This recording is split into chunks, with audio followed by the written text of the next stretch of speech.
And hello, folks. Welcome to Totally Tanked. We are with you today on Anzac Day in Australia.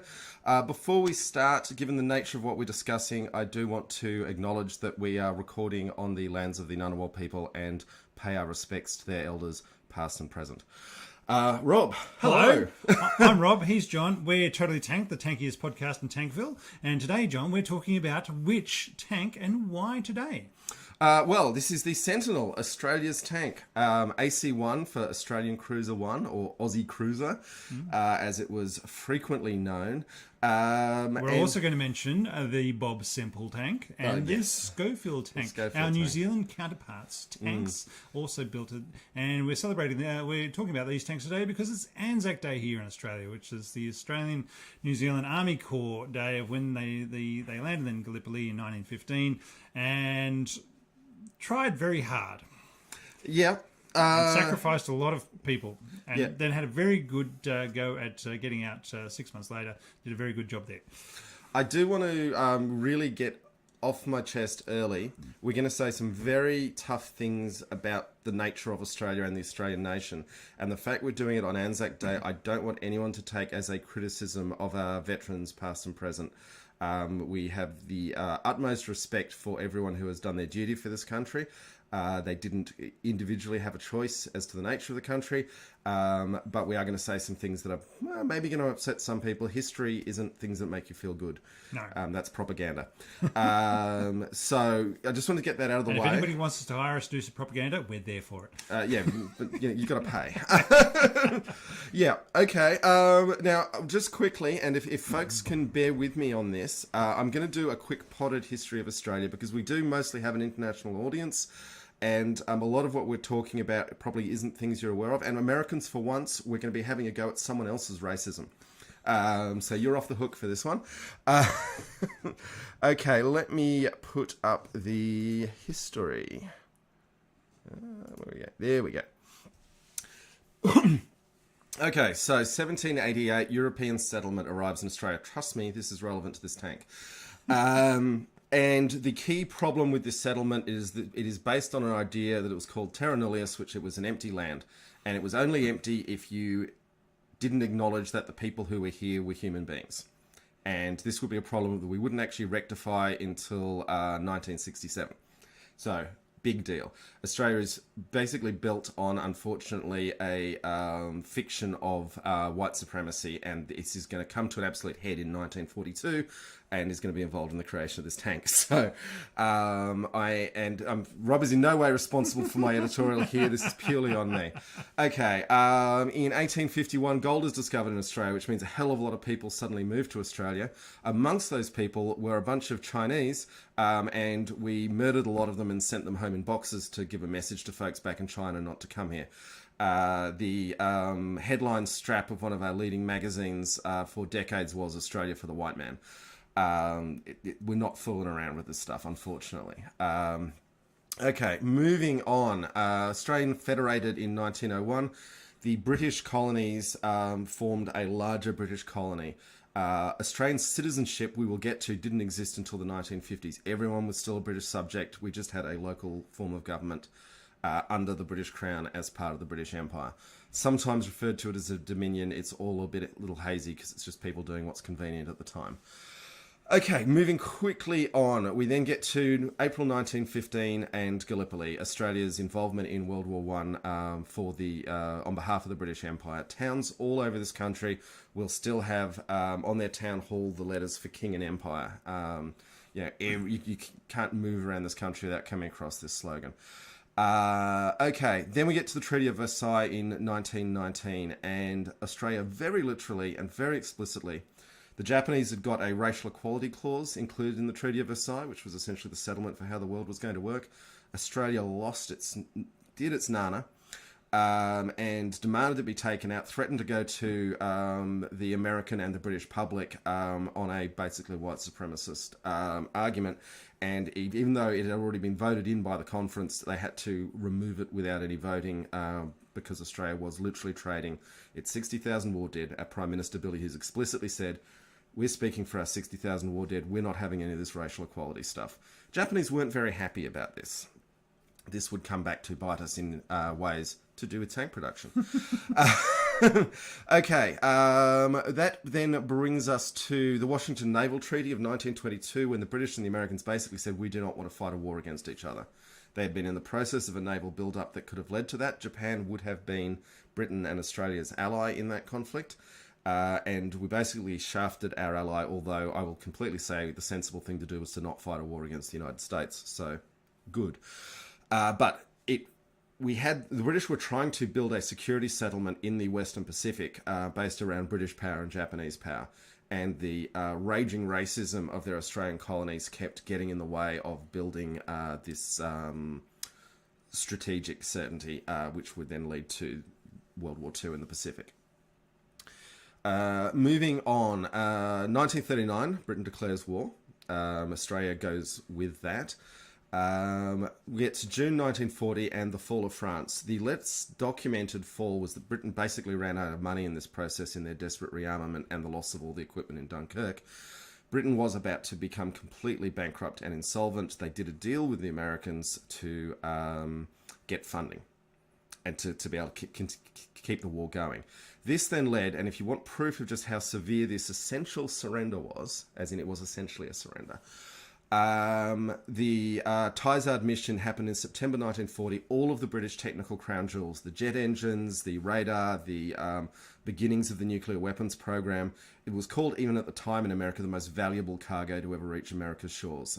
All of the scientific expertise of the British Empire just handed over, because that was the deal. That Americans paid the money, we handed over everything that we had that they didn't. Okay. That then led in June 1940 the start of the Sentinel tank project. Told you we'd get to tanks. Thank you for your patience. Under 10 minutes. Okay. Because Australia had no idea where it now stood in the world. The British Empire was functionally dead. It was being propped up by the Americans to keep the war going, but we didn't know where we were going to fit in. And the US did not have the time or patience to figure out what the hell it was going to do with Australia. Which was a problem for Australians sitting out here at the end of the world, particularly as Japan starts coming down. Japan hadn't started coming down yet, though. No, it hadn't, but everyone knew it was coming. And then we had Australians were heavily involved in the thick of the fighting, the British Empire fighting in Europe. Operation Compass, where they attacked from Egypt and got a huge way across the desert, capturing hundreds of thousands of Italians. And in a lot of tank warfare. Obviously, we've talked before about the Matildas and the Valentines. Australia didn't have any tanks in those battles. They only took the captured Italian ones. And the Bren gun carriers. A lot of Bren gun carriers. Yeah. We had scout cars. We didn't even have the universal carriers ourselves then. I've seen pictures of the 9th Division manoeuvring. Might have been later, carriers. But we only took scout cars. Okay. Moving on, December 1941, Pearl Harbor, America, you're in this, hurrah. And this was... Better late than never. This was, on the one hand, I'm not going to try and pretend Japan were lovely people in World War II. They were not. But on one level, Japan was kicking down the rotting edifice of white supremacy and white colonialism in the Western Pacific. It's what they did in Vietnam. It's what they did in Malaya. It's what they did in what's now Indonesia. And, of course, the Philippines. And they were very successful. They were also turned out not very good at making deals with the locals and had their own colonial problems, absolutely. And you look at what they did in China. I'm not ignoring that. But it was also very much proving that white people were not inherently superior to other people. And that was a big part of what Japanese success meant in this period. Then we have the Australia looks to America moment with Prime Minister John Curtin, and the Americans weren't very happy about this, but it was quite important to explain to the Australian people that huge change was coming. From the start of the war, I think 75% of our imports came from Britain, and by the end of the war, 75% of our imports came from the US. And we're a country that imports everything. So it was... Except machine tools. We import those. Well, we tried to. We couldn't. Yeah. Anyway, and that gets around. We'll get around to the Sentinel as well. So very quickly, I promise we won't go too much longer on this. Fall of Singapore. Darwin gets bombed. The whole Kido Butai, the Japanese carrier fleet, came down to bomb Darwin. February 1942, the same month as the bombing of Darwin, they designate the tank project Sentinel, so it has a name. March of 1942, the Japanese go hunting what's left of the British Navy in these waters in the Indian Ocean raid. Sank an aircraft carrier there. Take a breath. March 1942, MacArthur arrives in Australia. Very important moment in history. He says to Prime Minister John Curtin, you and I will see this through to the end. Not true, John Curtin would die before the end of the war and MacArthur would disappear up in further north before the end of the war. But at the time, it signalled to Australia that America was going to support us in the war, and that was the huge thing. Should we mention that the White Australia policy kicked in at this point as well? When the black American soldiers were getting off the boat in Townsville, the shore people said, no, you're not allowed in Australia. So to the American soldiers who were coming in to help defend Australia. So that was a bit of a moment of saying, I think we need to get some rules changed for this sort of stuff. Yeah. So we are acknowledging the absolute raging racism of Australia and its importance in this story that we're going to try and get rid of now, and then we can just talk about tanks later. Okay, folks? Okay, moving on to important stuff in this story. Battle of Midway happens in June 1942, and I'm including the Battle of Coral Sea and the Battle of Midway. They're essentially the same engagement, literally days apart, same ships involved. And that meant that the power of the Japanese Navy wasn't completely broken, but it largely turned the tide of the war in the Pacific. Turned it from a defensive war by the Allies to an offensive war, where we were basically stopping the expansion of the Japanese and started pushing back on them and had the strategic advantage. So then we get to 2 months later, August 1942, production of Sentinel actually begins, the Australian tank. So that just to give you the framing of how this all fits together. This mid-late war chronology, a lot of people get confused on. I get confused on a lot. You need... Getting the chronology right makes things make a bit more sense. Battle of Milne Bay was fought the same month. This was a Japanese attempt to capture southern Papua New Guinea. It went very badly for them. I would say that when you've only got 1,000 men and you're attacking 8,000 Australians, we're very good in a defensive fight. And this was the main point for Australia in the fight over the Kokoda Trail, stopping the Japanese advance and, again, taking the strategic initiative away from their offensive capabilities and basically pushing them back to the northern side of Papua New Guinea. And look, there's been a lot of big things said about it. It's as Curtin would say to himself, is that this is where Australia was fighting knee to knee with the American forces. At that stage, there really was majority Australians fighting that battle, but with support from the American forces.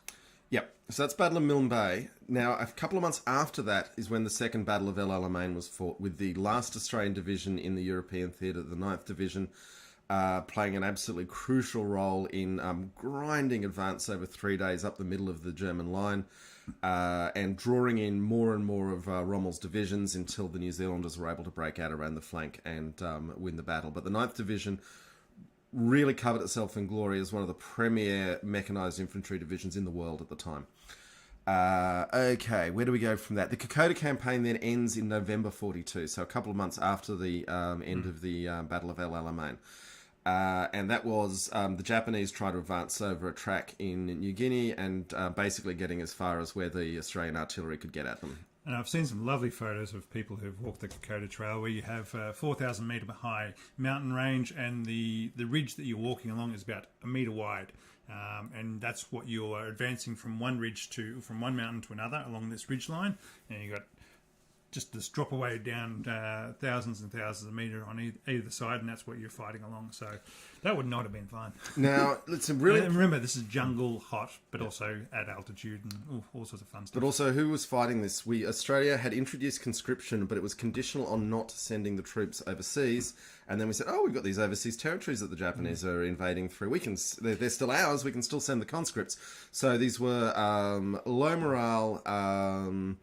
not well-trained or equipped troops who really didn't want to be there and had very good reason to not want to be there. They had been essentially lied to in their service conditions when they were conscripted. They didn't think they were going to be sent overseas, and they ended up in some of the worst conditions and nastiest fighting of the war. And their demeanour was part of what coloured MacArthur's view of Australian soldiers as well. I think things got a bit grumpy in this period. So, January 1943, the last Australian troops have finally returned to Australia with the 9th Division returning. There was an incredible scene when they were on their troop ships and they pulled into harbour at Fremantle. And Gordon Bennett, the general who had run away from Singapore, went down to have a look at them. And because they were the 9th Division, they were the elite troops, they were able to catcall him, shouting, "Where's your division, General Bennett? Where's your division? Have you left them behind, General Bennett?" And a Major General was humiliated by the common soldier. Good moment. Pity for the 8th Division that he left behind, though. Okay, in July 43, the tank program was ended. They just said, this is a stupid use of resources. The rest of the Allied war effort was saying, hang on, what we want Australia to do is grow lots of food. If Australia grows lots of food, we can feed all the American troops in the Pacific, we can export food to the UK. Australian manpower is wasted in fighting roles when we can be growing food. And in particular, they were using the railway facilities to make the tanks that they wanted, making railway trains to transport food around. That was the important thing. We had to stop production of the tanks so we could build more railways, more trains and railway cars, so they can move around all the tanks that we were getting from America and the UK, and all the food and troops that were coming into the country as well. Now, post-war, the Americans are not really wanting to think about us at all, but being forced to. Which led to eventually in 1949 we created Australian citizenship. So we ceased to be British subjects and started being what was in 1949 a new thing of Australian citizens under this attempt to find a new settlement. In 51, 2 years after that, the ANZUS Treaty was signed, which formally created a defence arrangement between Australia and the US. And New Zealand. Yeah. And New Zealand. And New Zealand, they are the NZ and ANZUS. Now, 3 years after that, in 54, the Australian-American Memorial was unveiled. And I mention that because we literally have a giant American eagle over the head of our defence headquarters. Now, I'll throw out some personal connection here. My dad was on that parade. He just joined the Air Force back then. It was an 18-year-old. No, yeah, as an 18-year-old. And he was on that parade. And it was because the Queen was just coming out as well for that soon after. And here in Canberra, we call it the chook on the stick. Or Bugs Bunny sometimes. Bugs Bunny or chook on the stick, yeah. Yeah. Anyway, we will have a picture of that actually later in the show when we talk about the Defence Review. But it was actually quite a big deal, and Richard Nixon came out as Vice President to supervise the construction of it. They dragged the Queen out to cut the ribbon to... It wasn't explained to the Australian people that's what was happening, but very much in a formal sense, handing it over saying, this is America's now. Okay, then we had 1966. Up until this point, our warships still flew the British Naval Ensign. Yep. And then we started deploying ships to Vietnam, and Britain was not a belligerent in the Vietnam War, and started saying, why are our ships with our flag shelling Vietnamese villages? And so we had to create our own flag. 1966, that was how late that happened. A year later, finally, we recognised First Nations Australians after a referendum. Trust me, this is related to what we're talking about. We recognise them as human beings. Yep. No joking. Finally, we acknowledge black people are human and part of our legal system. It's terrifying it took that long. 1973, we formally end the White Australia policy, Rob. Hooray. Not particularly because we wanted to, much more because the Americans told us we had to. Having gone through their own... civil rights movement. Yep. Yeah. And just to finish up, very important, March 1986, the Australia Act was passed both in Westminster and here to say that Britain couldn't make laws for Australia. 1986, Rob and I were in high school. We finally reached that level of independence. And then to finish this story, and I apologise for the length of it, guys. Thank you so much for hanging in.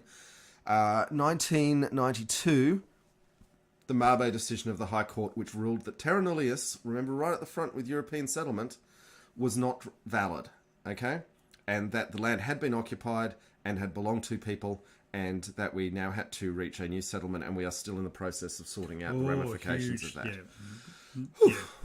And thank you, John, for all that. I apologise for the length. I just thought it was really important context for our international audience. I'd like to say some hellos to Alan, Tasman, Portland, Lily, Philippine Dreams, Nicholas Jowett, Morgar the Reject, Medi, and Philip Stiles. Thank you all for joining us. Yes, Philip, Philippine Dreams, the 120ml beer mortar is going down very nicely. John has made us a grolsch. Kolsch. for this one. It's one of his homebrews with hops from a local backyard, and very, very nice. Thank you, if only we'd had another pair of hands, we should have had someone taking a photo as we filled this up from the tap. It was quite a spectacle. But we should get back on to... Just talking about tanks. The tanks. Yeah. The tanks. So the Sentinel, also known as the Australian Cruiser. We have Australian Cruiser versions 1 to 4, plus the Bob Semple and the Schofield tank from our New Zealand counterparts.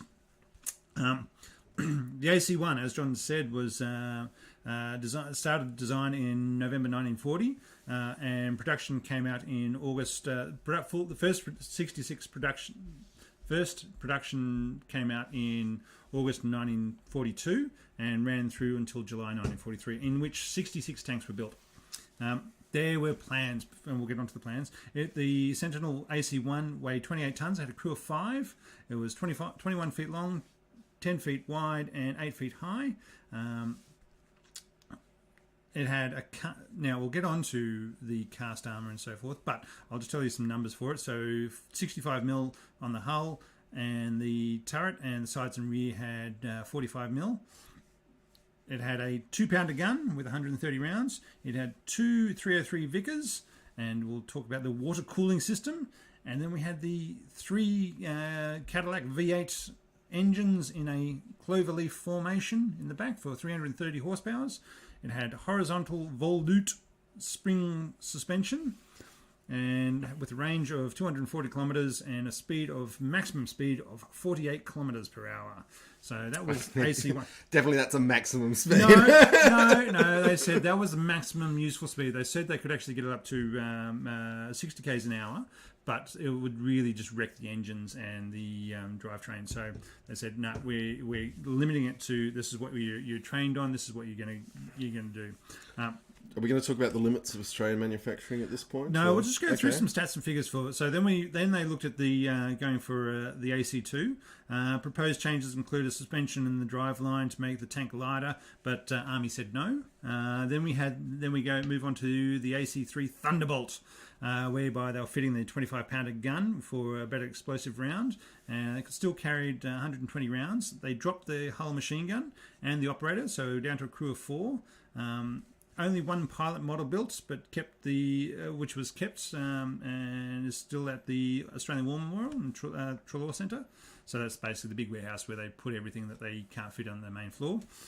I think it's very disappointing that this tank doesn't warrant permanent display. But then they would have to explain a lot of things about Australian history that no one wants to talk about. So, yeah.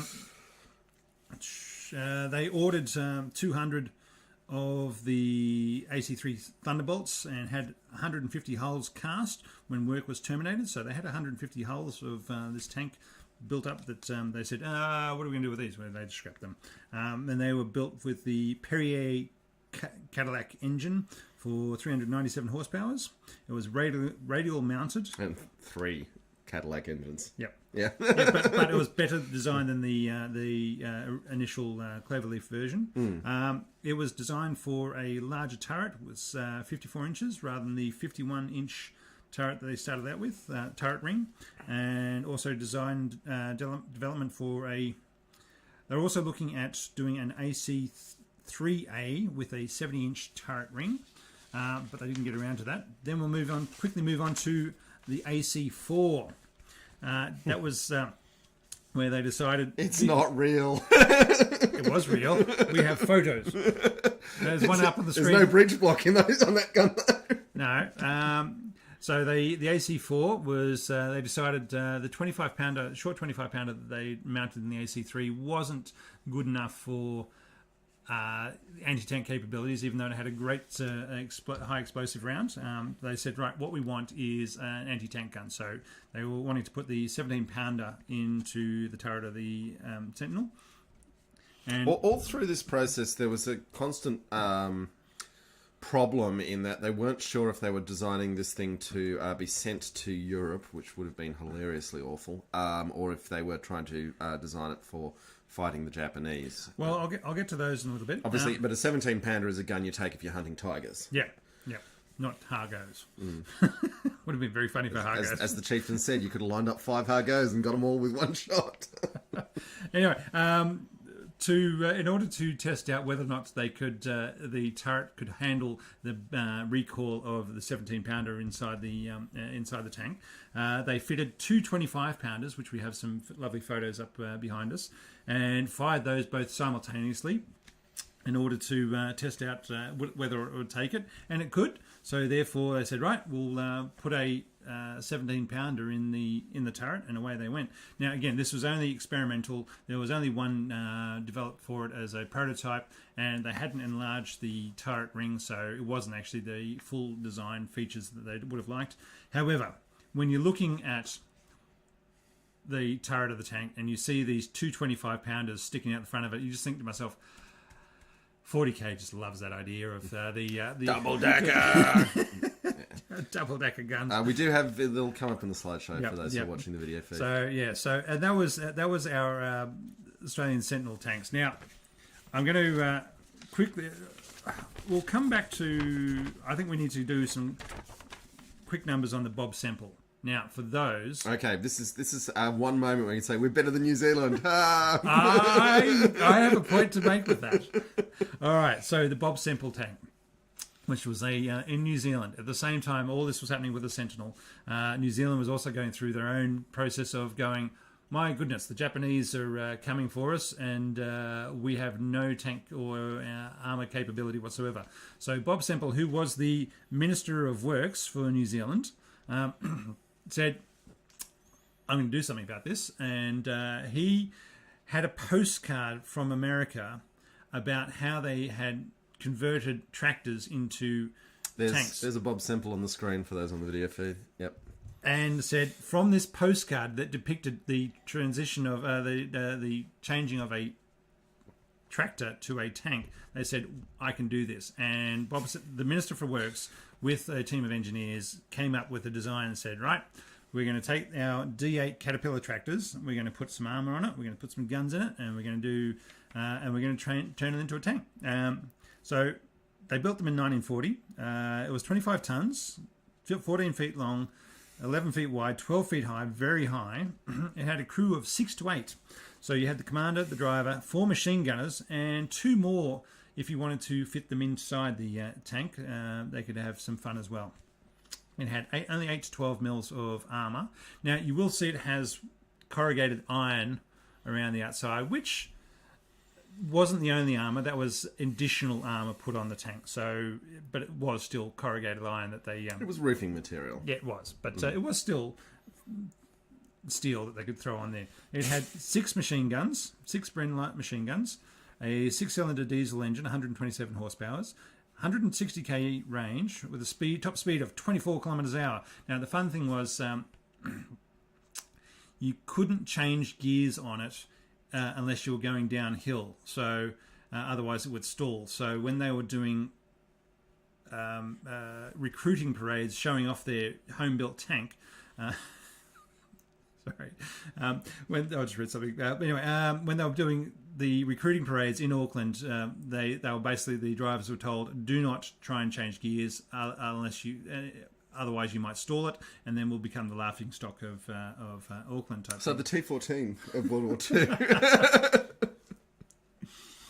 Now, we will talk a lot more about the T14 in the second half of the episode. All right. So the top gunner, who had a machine gun below the turret, but above the driver, got to lie on a mattress, so it was very comfortable for them. And there were 2 guns to the front, 1 to the side, 1 to the rear, and 1 in a turret that they eventually got rid of. I was gonna say, if I'm going to go to war, give me a fighting position that involves laying on a mattress. That's sounding all right.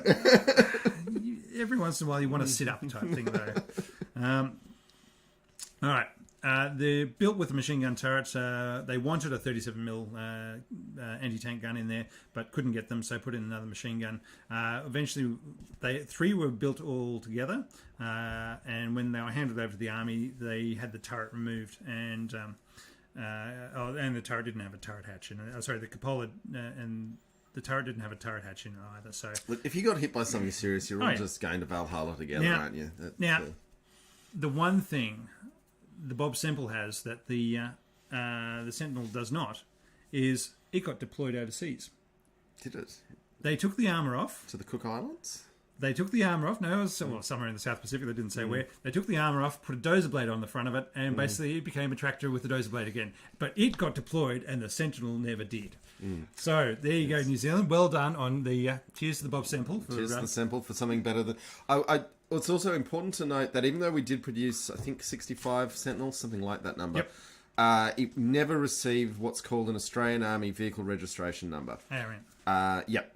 And I actually got in a fight with a historian a few years ago, a very important historian, because I was saying that Bushmaster was the only Australian protected vehicle to be accepted into service, and he said, what about Sentinel? And I said, no registration numbers, not accepted into service, sir. And he grudgingly conceded that point, but he was a bit cranky with me. Oh, sorry, one last thing is Bob Semple's, the actual New Zealand Minister for Works, his famous quote is, when asked about his tank that he's designed and what it's doing, he says, I don't see anyone else coming up with better ideas. And that's a fairly valid point of if that somebody, but however... I think it was Lloyd Schofield did come up with another idea. I don't think Schofield. Schofield. I don't think it was a better idea, but it was another idea, which was the Schofield tank, which I'll very quickly touch on. Only one was built. It was the another New Zealand design where he was a car salesman and he took a truck and essentially put tracks on the truck, and it also had wheels for it, so it could either be a wheeled vehicle or a tracked vehicle, and only had and put some armour on it and only a machine gun. And again, the army evaluated it and said, but it was sent across to the UK for an idea of see whether or not what they thought of it, and they looked at it and said, well, it's not completely hopeless. It's probably better than a Crusader, but... it wasn't better than a Crusader. I mean, it looked a lot like a Matilda 1 with the weird slack tracks. Again, it looked pretty orky to me, I thought, is my thought, so I'm not saying that looks pretty cool. Particularly, it also had, wheels, and tanks that have got wheels. But it's that way you can do both road and rough terrain. Sure, but and then if you put some portholes on the side, the crew can go pew, pew, pew. I mean... However, once it was over in the UK for evaluation... it somehow seems to have gotten lost over there and assumed scrapped at the end of the war.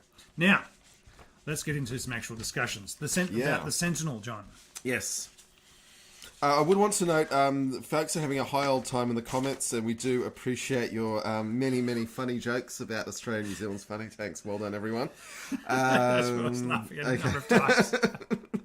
We're not going to read them out because without context they lose a bit. Okay, one thing that is really interesting here is that during this existential crisis of confidence for the Australian nation as a political project, we said, crap, we're going to need to get some tanks, and no one will sell us tanks because we fundamentally don't even actually exist as a properly constituted nation. It's a bit of a problem. What are we, White Australia, going to do now? And they were able to get designs. Everyone was willing to send them designs. They weren't willing to send them machine tools, and they weren't willing to send them useful parts because everyone was desperately using everything they had. And we did get one person who actually knew how to build a tank. I think there were a few people involved. There was an expert sent. Yeah, there was one expert was sent from the UK. Yeah. And then we said, okay, what are the parts we need to make a tank? And there, I mean, for a start, it was the world's first fully cast tank hull. Australia has always had quite good steel making, and our steel makers really excelled themselves in being able to cast such a complex shape. No one else in the world was game to try it. We had a lot of iron. We had a lot of coal. Yeah. Yep. And we had a lot of... We still do. And we also had the advantage of a lot of open space, so we were able to just, dig pits and pour steel into it and wait for it to cool down in ways that other industrial facilities in the world didn't. So we produced these extremely advanced castings. So tick, well done, Australia. Yeah, whereas the Poms were, the British were only still using welded, weren't even using welded at this stage, they're still using riveted. Yeah. Look at Cromwell's all riveted together. Yeah, I mean, that's a late war tank. So that was a real achievement that is worthy of celebration. We also had no cannons in Australia and decided we would ask the General Motors Corporation to see if they could build 2-pounders, which, even a Panzer 3 and 4 could be destroyed by a 2-pounder at 450 metres range. Oh, not which is, well, confidently. Yeah. Which is not an unreasonable fighting range. It's not ideal. You want to be able to whack them at a couple of miles if possible, but it's workable, particularly in jungle fighting, definitely workable. And we actually figured out, because we didn't have any nickel. Turns out we have lots of nickel. We didn't know we had nickel back then. And our metallurgists actually figured out how to make a cannon without nickel but using vanadium, which we had lots of. The Australian 2-pounder cannon, if you look in the photos in the slideshow, had a stepped design along the barrel instead of the smoother design of the British ones, which does mean that the Australian Museum of Armour and Artillery, where Rob's seen touching the machine gun, in one of our pictures, is not stepped. So whichever 2-pounder they've put in there, because they've reconstructed theirs, is not an Australian 2-pounder. But that's fine. It's a 2-pounder. We'll get on to all the different types of the remaining tank, because there are only 6 remaining Sentinels in the world. Well, there were only 3, and then they've put different people put another 3 so together. There were 3 kept at the end of the war. The rest were all sold off and scrapped. But of those that were sold off and not scrapped, another 3 have been put together from. So, and we'll talk about those. Yeah. So we got a cannon, and then Australia said, woohoo, we've got 2-pounder cannons. And so we just designed everything around having 2-pounder cannons on. We were trying to make 2-pounder anti-aircraft guns. We were so enthusiastic on this cannon that we'd actually figured out how to make. It's also quite terrifying that in their efforts to make the cannon, they searched Australia for high-capacity lathes, and were literally pulling lathes out of scrapyards. They were pulling lathes out of the ground covered in dirt. From 1859. Yeah. 1859, where one of them was pulled out of the dirt. The vegetation was pulled off, washed off of it, and said, this will do. Yeah. We can do something with this. And that's what they're using to bore out the barrels. Yeah. So quite interesting, but also goes to show that the process of deindustrialisation in Australia, which we still talk about a lot in this country, has actually been going a lot longer, because back in the 1850s, we were bringing over the parts to make complex machines, and we had ceased to do that by the 1940s, which is a really interesting point that I hadn't got across until I was researching one of the things I want to talk about with the lack of machine tools that Australia had. So we didn't have the tools to make the tanks with. So this is why we had the tools to make some railway parts, and because of that, they said, right, we can. This is why the tanks were built in a railway factory. The UK was building tanks in railway factories in World War II as well, and they had a lot more. We had one. Yeah. Anyway, but a lot of the design choices they were making for the tank was, one, they had to say, we can only do this type of work because we've only got these type of machine tools to be able to do X type of thing, whether it's the cast hull, whether it's the cast turret as well. But the other thing is that they can't monopolize those tools. They didn't. They had to say, okay, we have to make choices whereby we've only got these tools and we can only use them for a limited amount of time, because they have to be used for everything else we're making in the country. And so they had to say, all right, these are the choices we're making when building this tank of keep it simple, has some decent armor on it, has the cast hull, has the cast turret, has the gun that it has.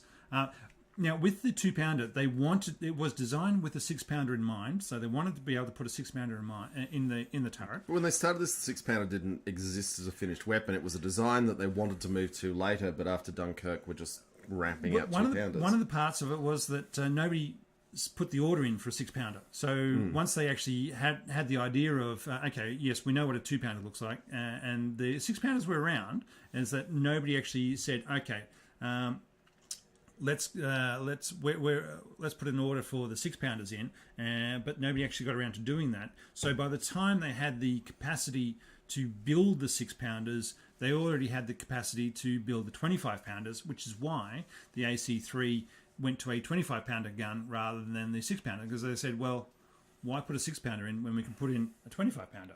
And that was a big step of saying, well, somebody forgot the paperwork for the 6-pounder, so they never ever got them, even though it was designed for that purpose. That's what they really wanted in there, was the 6-pounder gun. Yeah, I mean, the 25-pounder was a brilliantly versatile weapon, and they're surprisingly small. If you ever see one in person, it would actually surprise you to know that was the 25-pounder.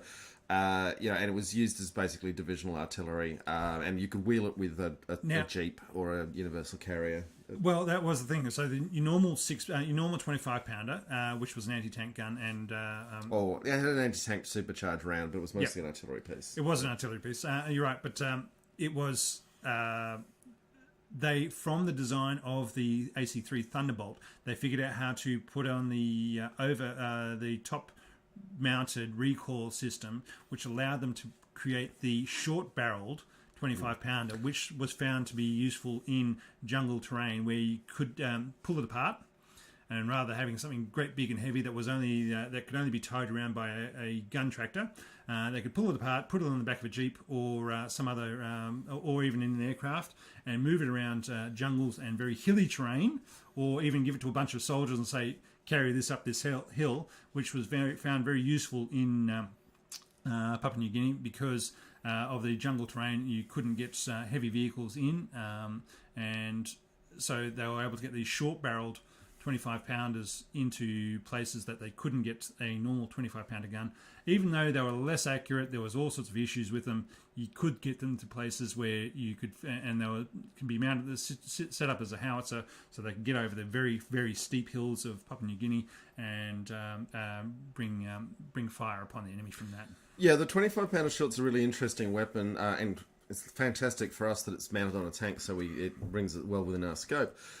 In that we took an excellent weapon and made it crappier in many ways, but we also made it able to get to where it was needed, and getting the weapon to where it is needed is often more important than it being perfect in every other way. Yeah.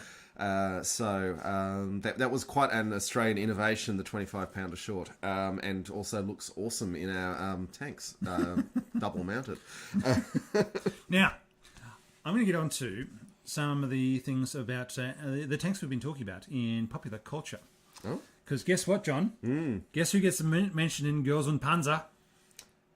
What do Girls und Panzer have to say about the Sentinel? Right? The Sentinel does get a mention in Girls und Panzer. Did they touch it? Probably. Should we talk about it? I think we should. I think now is the time. Now's the time to talk about it. Let's talk about it. So, everyone laughs at our hull machine gun in the Australian Cruiser. It represents an astounding achievement and a superb weapon in that. And a design choice. You have a fully armoured, water-cooled machine gun. You can fire it all day long.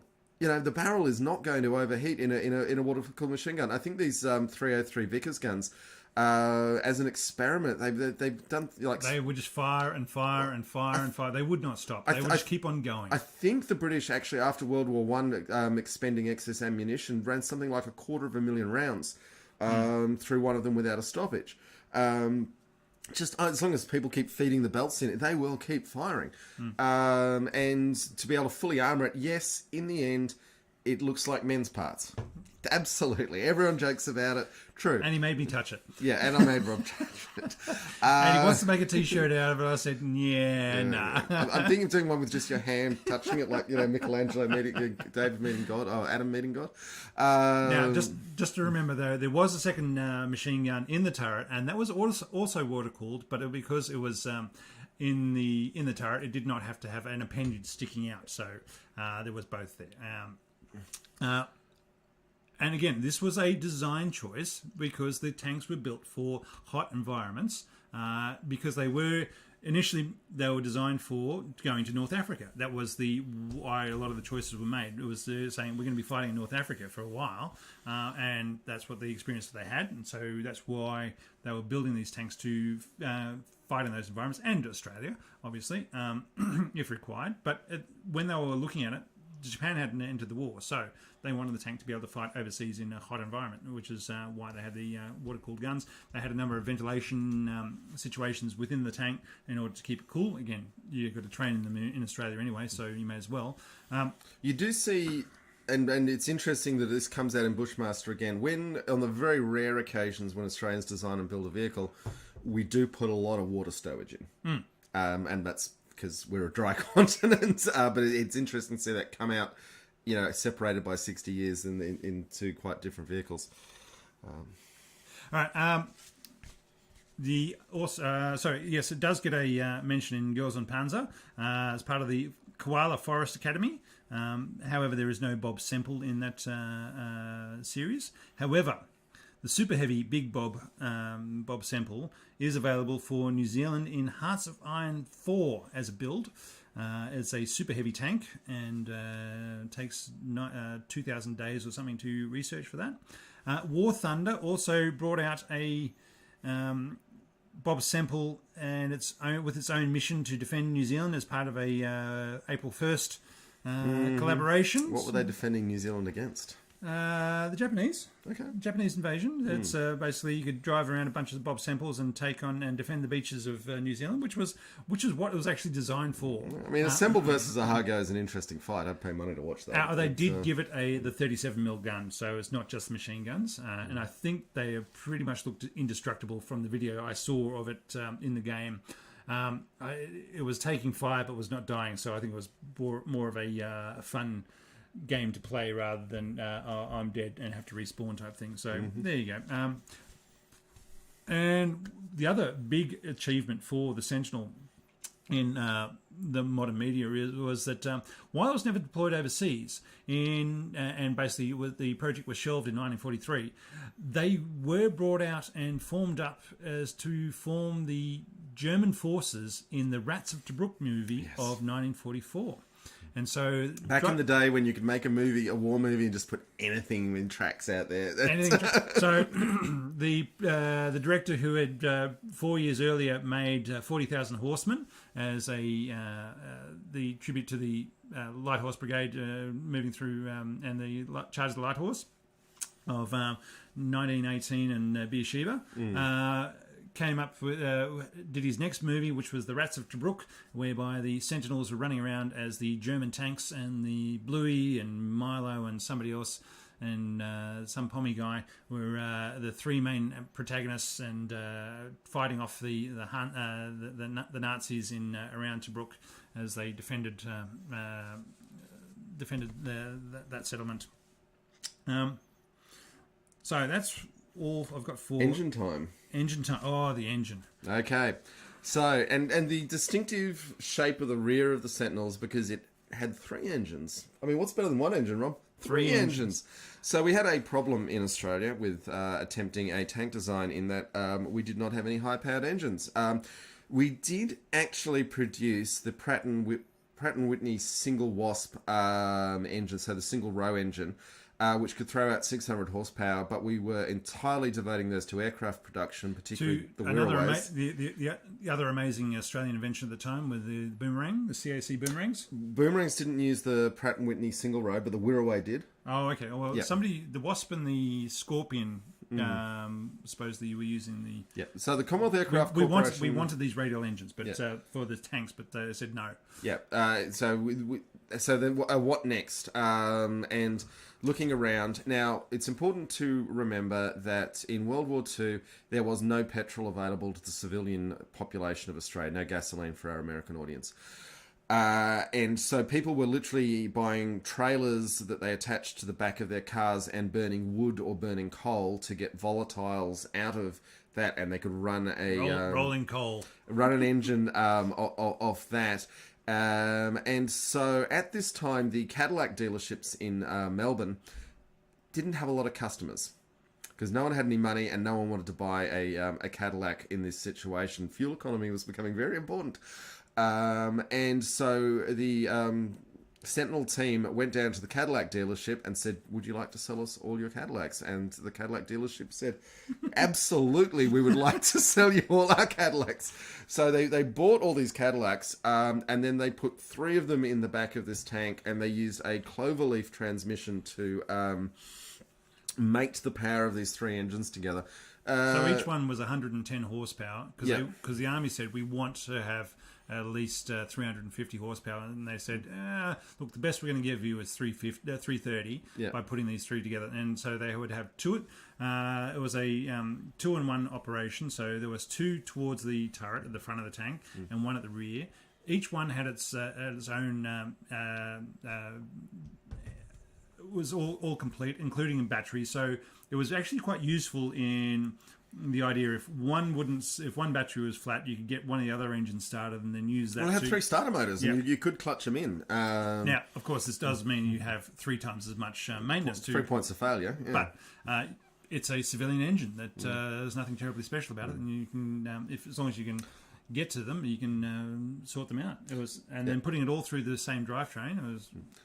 Now, this engine arrangement was so terrible, that we invented automatic temperature sensing and fire extinguishment in the engine compartment.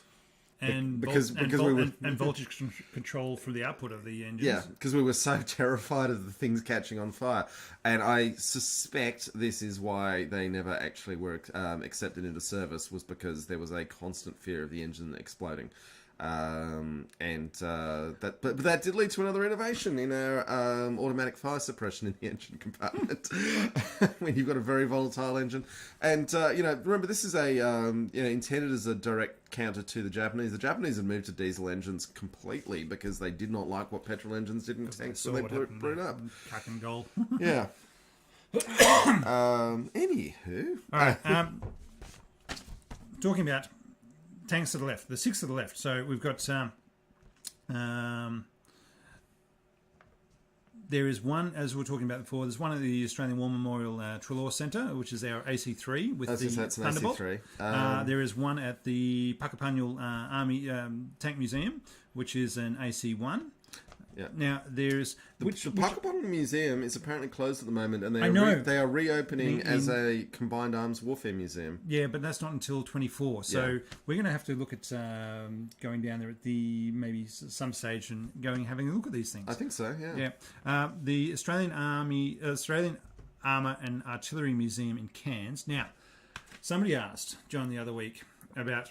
Rob mentioned how the Australian Armoured Corps is a more senior corps than the Artillery Corps in Australia, whereby usually your artillery is a more senior corps because artillery's been around for a lot longer than armour. However, now I had to think about it, and I couldn't remember. And I was saying to myself, you know what? Rob from 1995, he would have known this stuff backwards and forwards, and he would have been really tedious back then. Yeah. I was. You were there. Yeah. I disappeared for 3 years to the United Kingdom. Remember, I was getting away from this. So I just cannot remember why the fact, and I'm assuming it's because the armour came from the cavalry, and cavalry had been around and had a longer corps history. But for the life of me, I could not remember. I looked through for some information about why the Armour Corps was more senior to artillery, but I couldn't find anything useful, and I didn't really give it a lot of thought. So, getting back to tanks, they have 2 tanks, the one AC1 and one AC4, which is a mock-up, but it still looks pretty, and they're showing everything on the outside that they want to show. Mind you, it's no more of a mock-up than any AC4 ever got to either. It's not like anyone ever actually got a working 17-pounder into an AC4. No. Bovington Tank Museum has an AC1 as well. And I would note, Bovington's is on display. Yes. Which, come on, Australian War Memorial, what's going on? Oh, we should mention that the Australian Armour and Artillery Museum, one of theirs was at in the US, was bought by World of Tanks and then provided to the Cairns Museum. So under terms that no one's entirely sure about, but we can't go into that. No, we're not going to go into that. And the last, number 6, was bought by our good mate Clive Palmer, Australian magnate and millionaire, billionaire mining magnate. Unbelievably obese, toad-like monster, but yeah. The tank is what he's talking about. No, I'm talking about Clive. But he would put him next to his tank. It's separated at birth. It's an AC3 mock-up built from parts at the one of Melbourne's museums. It was quite interesting that I mean Bovington in the 1940s was just the home of the Armour Corps in the UK and where they did a lot of their design work. And it has since become the Tank Museum. But even then, countries all over the world were sending their reference designs to be part of the collection that was building there. And that was what we did at the end of the war. Yeah, somebody said, Tasman's just saying, he said saw the Sentinel at the War Memorial years ago. I've heard that one too. I don't remember. I've seen it in the trawler annex. No. Yeah. Actually, it was outside before the Centurion was placed there, supposedly. But well, they used to have a whole tank park, and then all the kids kept falling off them. But yeah. But so I don't remember it. I quite possibly saw it, but didn't realise what it was at the time. I had no idea what the tanks that I climbed on were. I remember the Centurion climbing on that one because it had the two things at the front. Okay. All right. The Sentinel also came with a Bren gun, which would be held inside the turret for use as a anti-aircraft by the commander. So you can mount it on the cupola and go from there.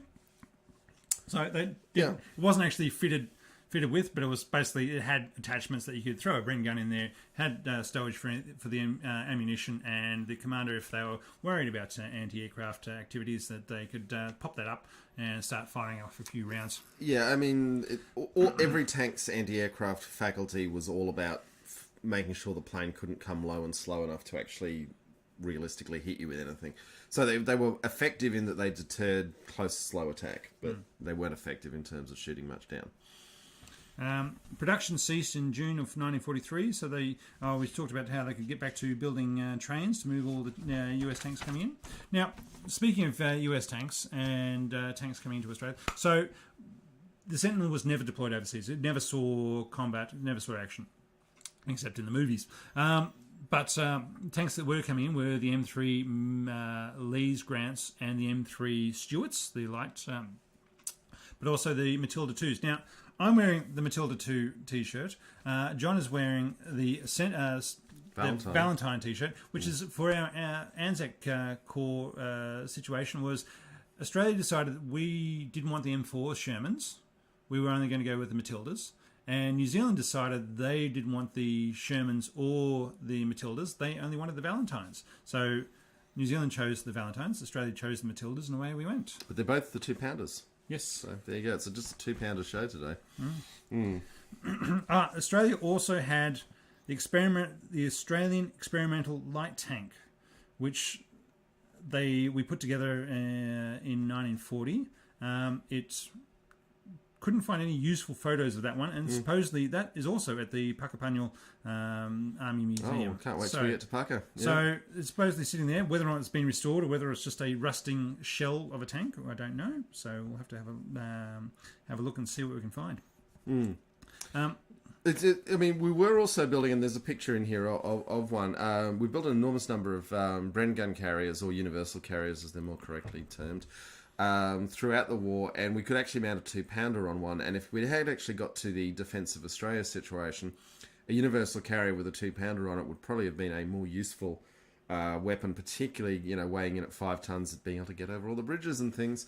Obviously less. If it takes return fire, it's going to get hurt. But the Bren gun carrier with the 2-pounders on it would have been a really handy weapon pretty much throughout the war. Yeah. What else we got? Talked about the short 25-pounder.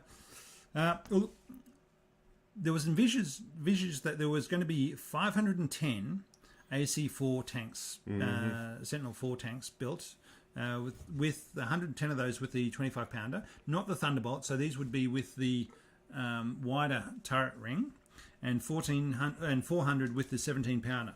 And this was all on the go. The plans were locked in, and when July 43 came around, they said no. So these tanks were designed they had a bigger turret with better engine and weighed 30 tonnes.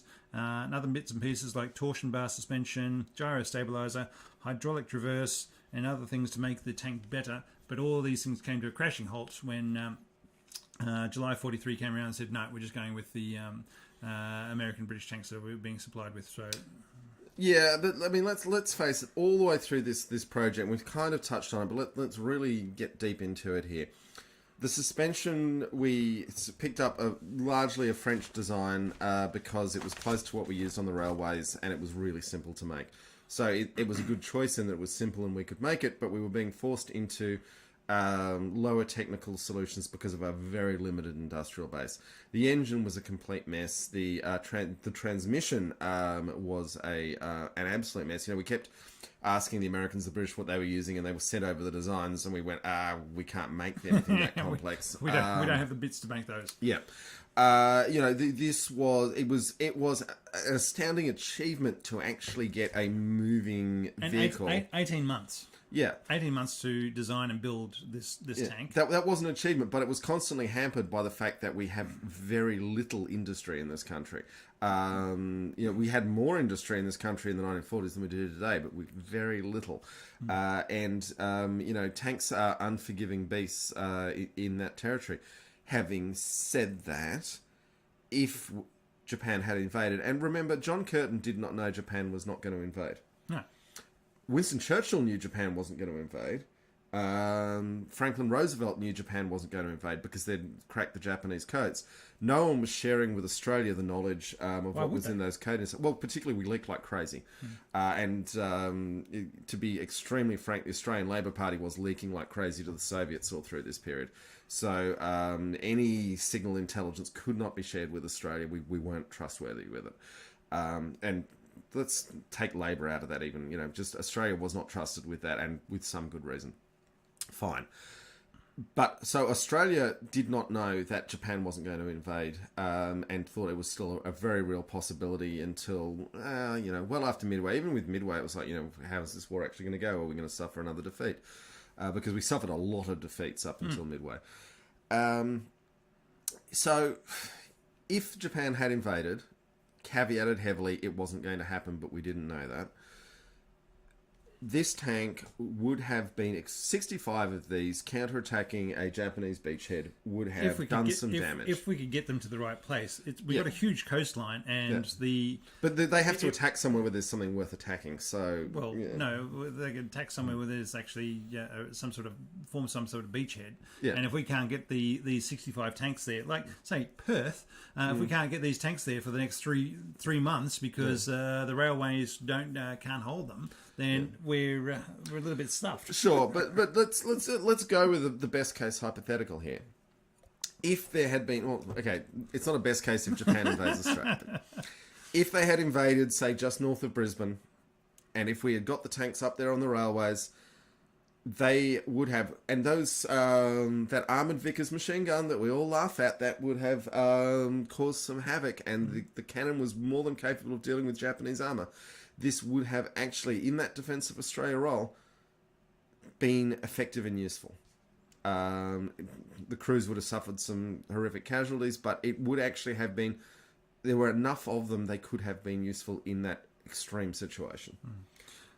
I think my final point on the Sentinel was that it was a mediocre outcome, but amazing you managed it at all. Was I think one of the sayings I've heard for it, because of our lack of resources, industry, and capabilities within Australia. That we hadn't even built. We didn't have an automotive industry, which we don't these days either.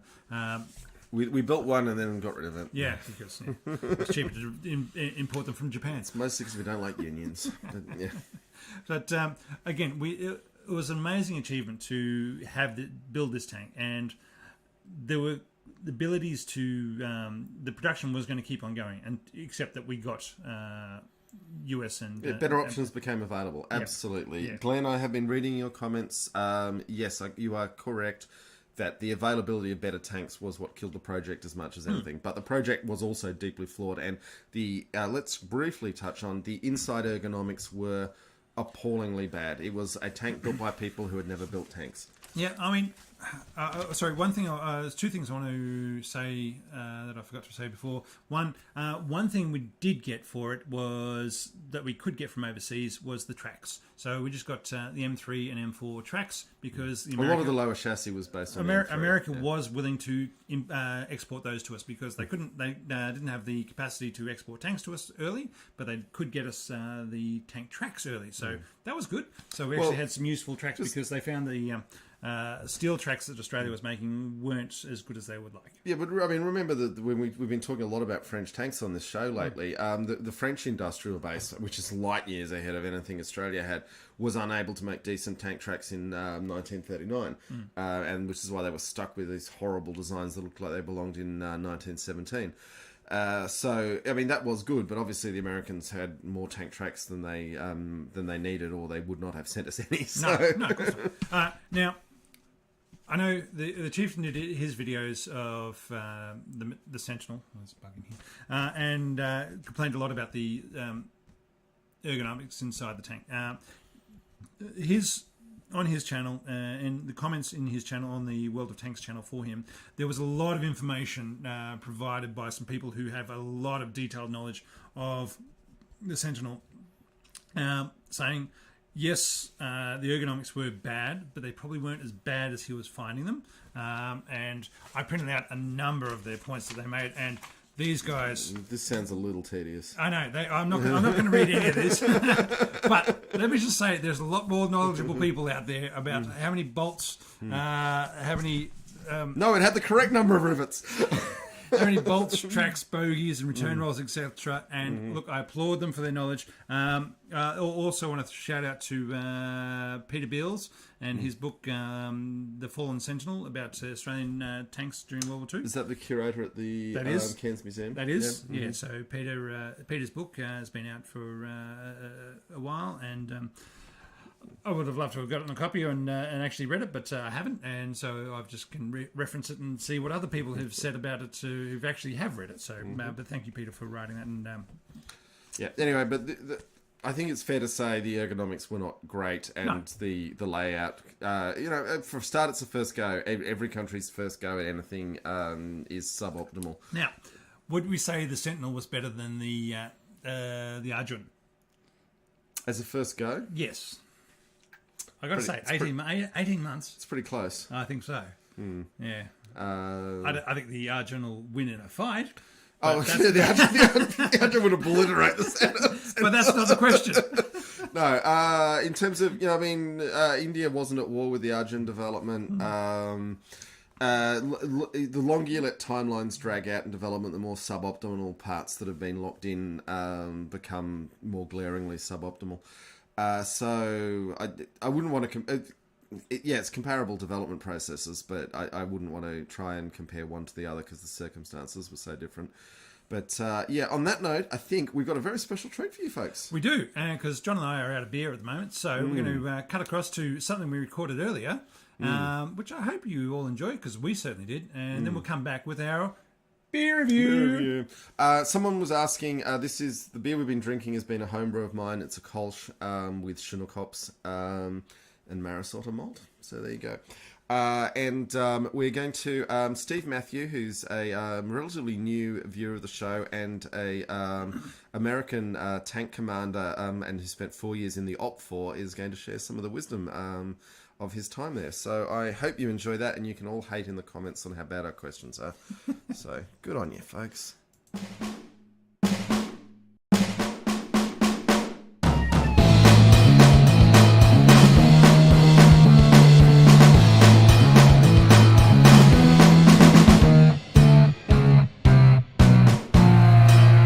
So we are joined by one of our listeners, Steve, and you've got a quite fascinating little niche in the tank world in your past, Steve. So can you say hi and tell us a little about what you did in tanks? Oh, sure. Hi, I'm Steve Matthews. I live in New York now, but I was a tank commander, tank platoon leader, and tank executive officer, tank company commander at Fort Irwin, which is the National Training Center in Southern California. I was on a Sheridan M551 that had plastic hung all over it to sort of look like a Russian T-72. My unit out there is also known as the OP4. In those days, it was 163 Armor, and we paired up with 152 Infantry to form a Russian motorized rifle regiment called the 32nd Guards Motorized Rifle Regiment.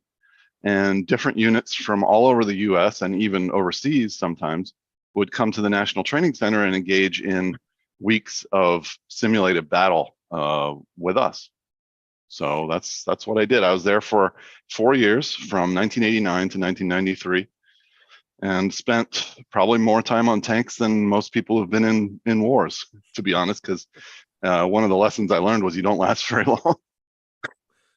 So the analogy I was sort of going with was that you're basically Tom Skerritt's role in Top Gun, but for tanks.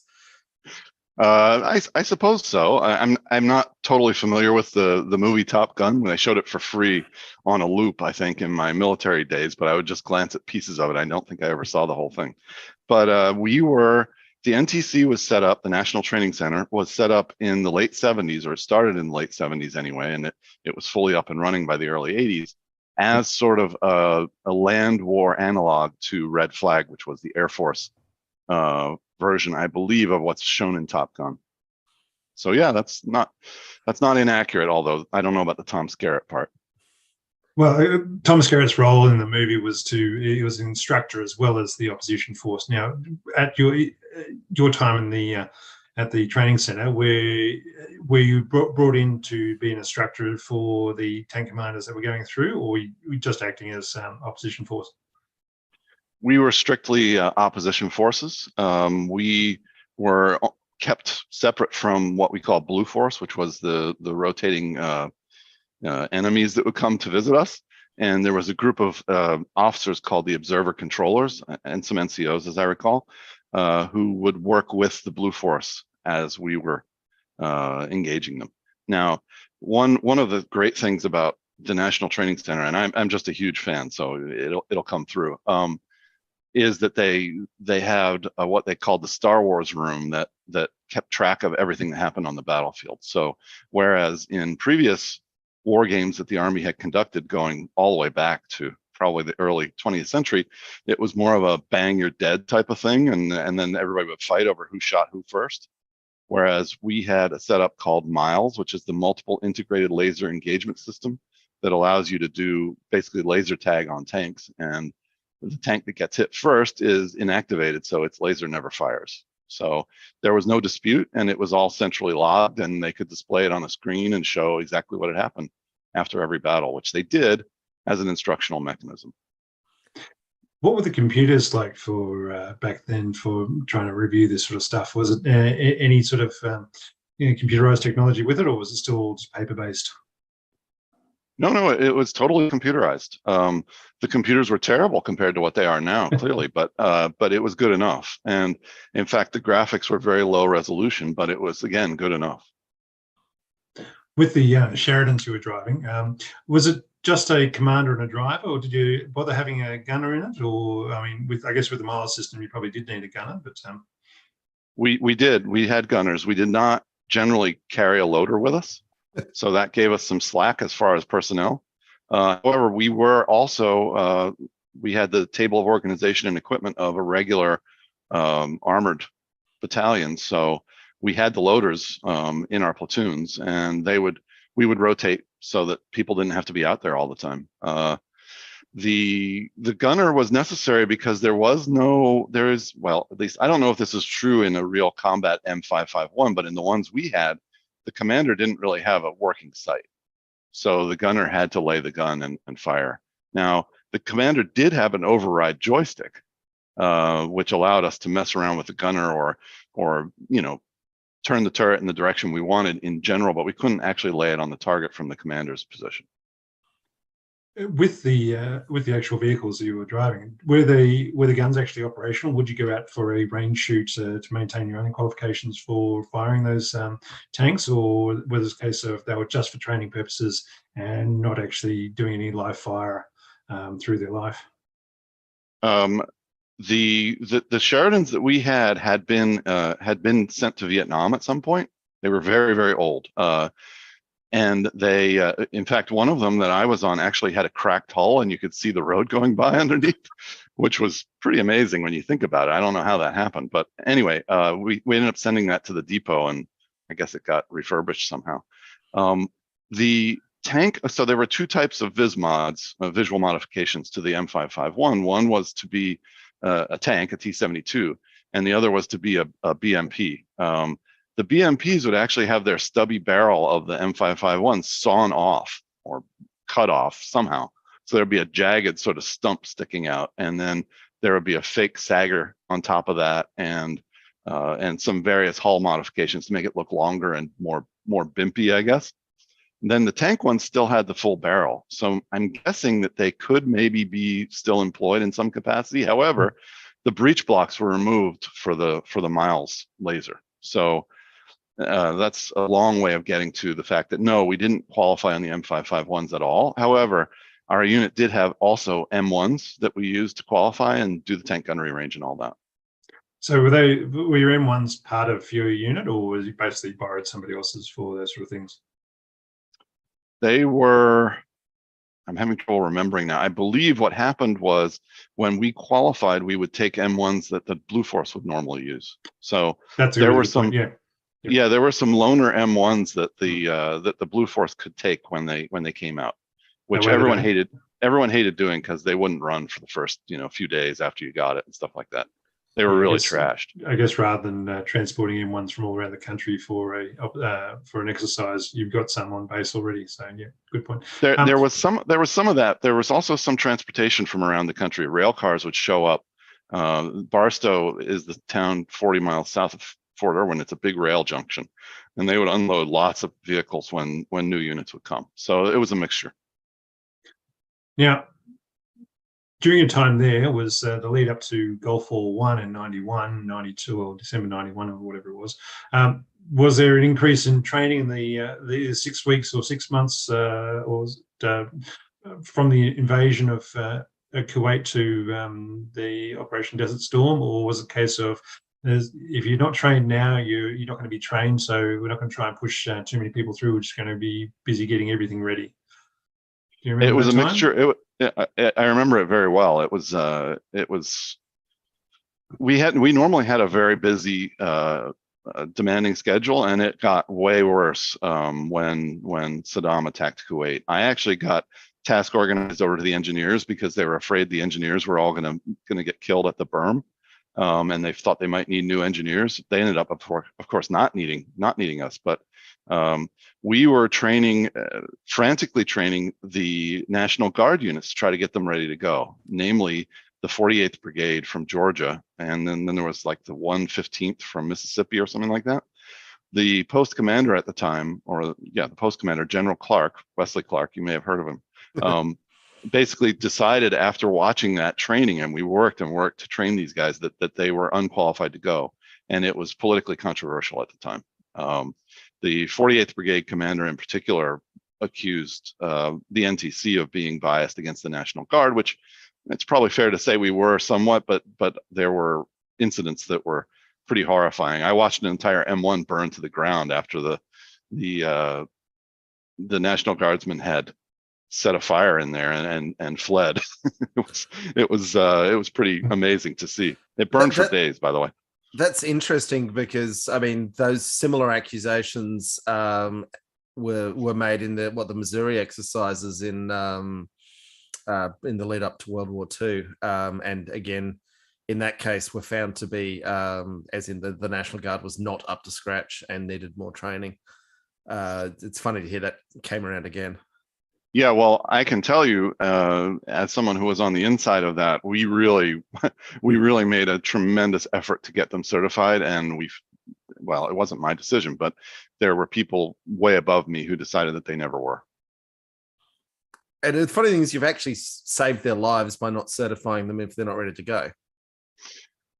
Well, Gulf War I wasn't particularly stressful for the Blue Force side. It certainly could have been, and we were very concerned about facing the Iraqi army at that time. It seems kind of funny to say now after what happened, but we considered them to be one bad traffic jam as they were going doing the crossways maneuvers with two divisions or however many brigades of tanks it was going across each other, and you snarl that up in just one big parking lot. That would not have been it could have all gone bad, but yeah, but it wasn't, so it didn't, and away we went.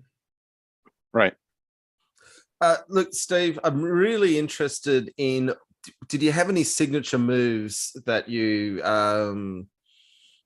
particularly trying to simulate a Red Force? Was there anything out of the ordinary, well, out of the American trading ordinary that you did to try and send some training messages? Or did you follow the standard Soviet or Eastern Bloc doctrine of mass waves or anything like that, or what was the go? We really we kept it simple. There was a school that we attended that I think everyone attended it, but anyway, all the leaders attended, called the OPFOR Academy that we went to. It took about a month, I think, when I arrived in December of '89. And we would, to some extent, we already knew Soviet doctrine, but we would really hammer it in and get it fully memorized and understood. And it was very simple. We had 3 different formations: 999, 333, and 111, which was basically column and echelon. You would basically get to the battle area or wherever we anticipated the engagement to occur, in a column, and then deploy to the left and the right and attack and keep attacking. It wasn't that complicated. We won more than 90% of the time in these engagements, which was intentional on the part of the designers of the National Training Center, because it's been noted in many environments that losers learn more than winners, and the whole point was for Blue Force to learn.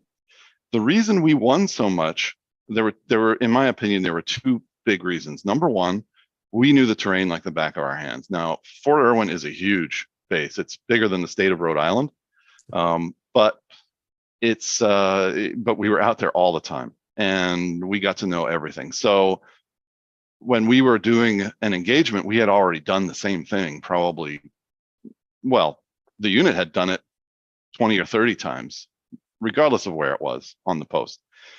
And each individual had done it at least a few times. So the familiarity with the desert isn't nearly as flat as it looks in California, and there are places you can hide tanks for sure. And we would routinely just appear in places where Blue Force did not expect us to appear. So that's number one. That was probably the bigger of the 2 reasons. But the other big thing that the OPFOR had going for it was that we did it all the time. So even on any terrain, we would have been way better than Blue Force that only actually got out on the tanks maybe once a year or once every couple months at most. We were out 14 days out of 24 every month of the year.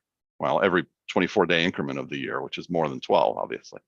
Our schedule was 3 days of preparation, 14 days in the field, 3 days of cleanup, and then a 4-day break. And we just repeated that all year.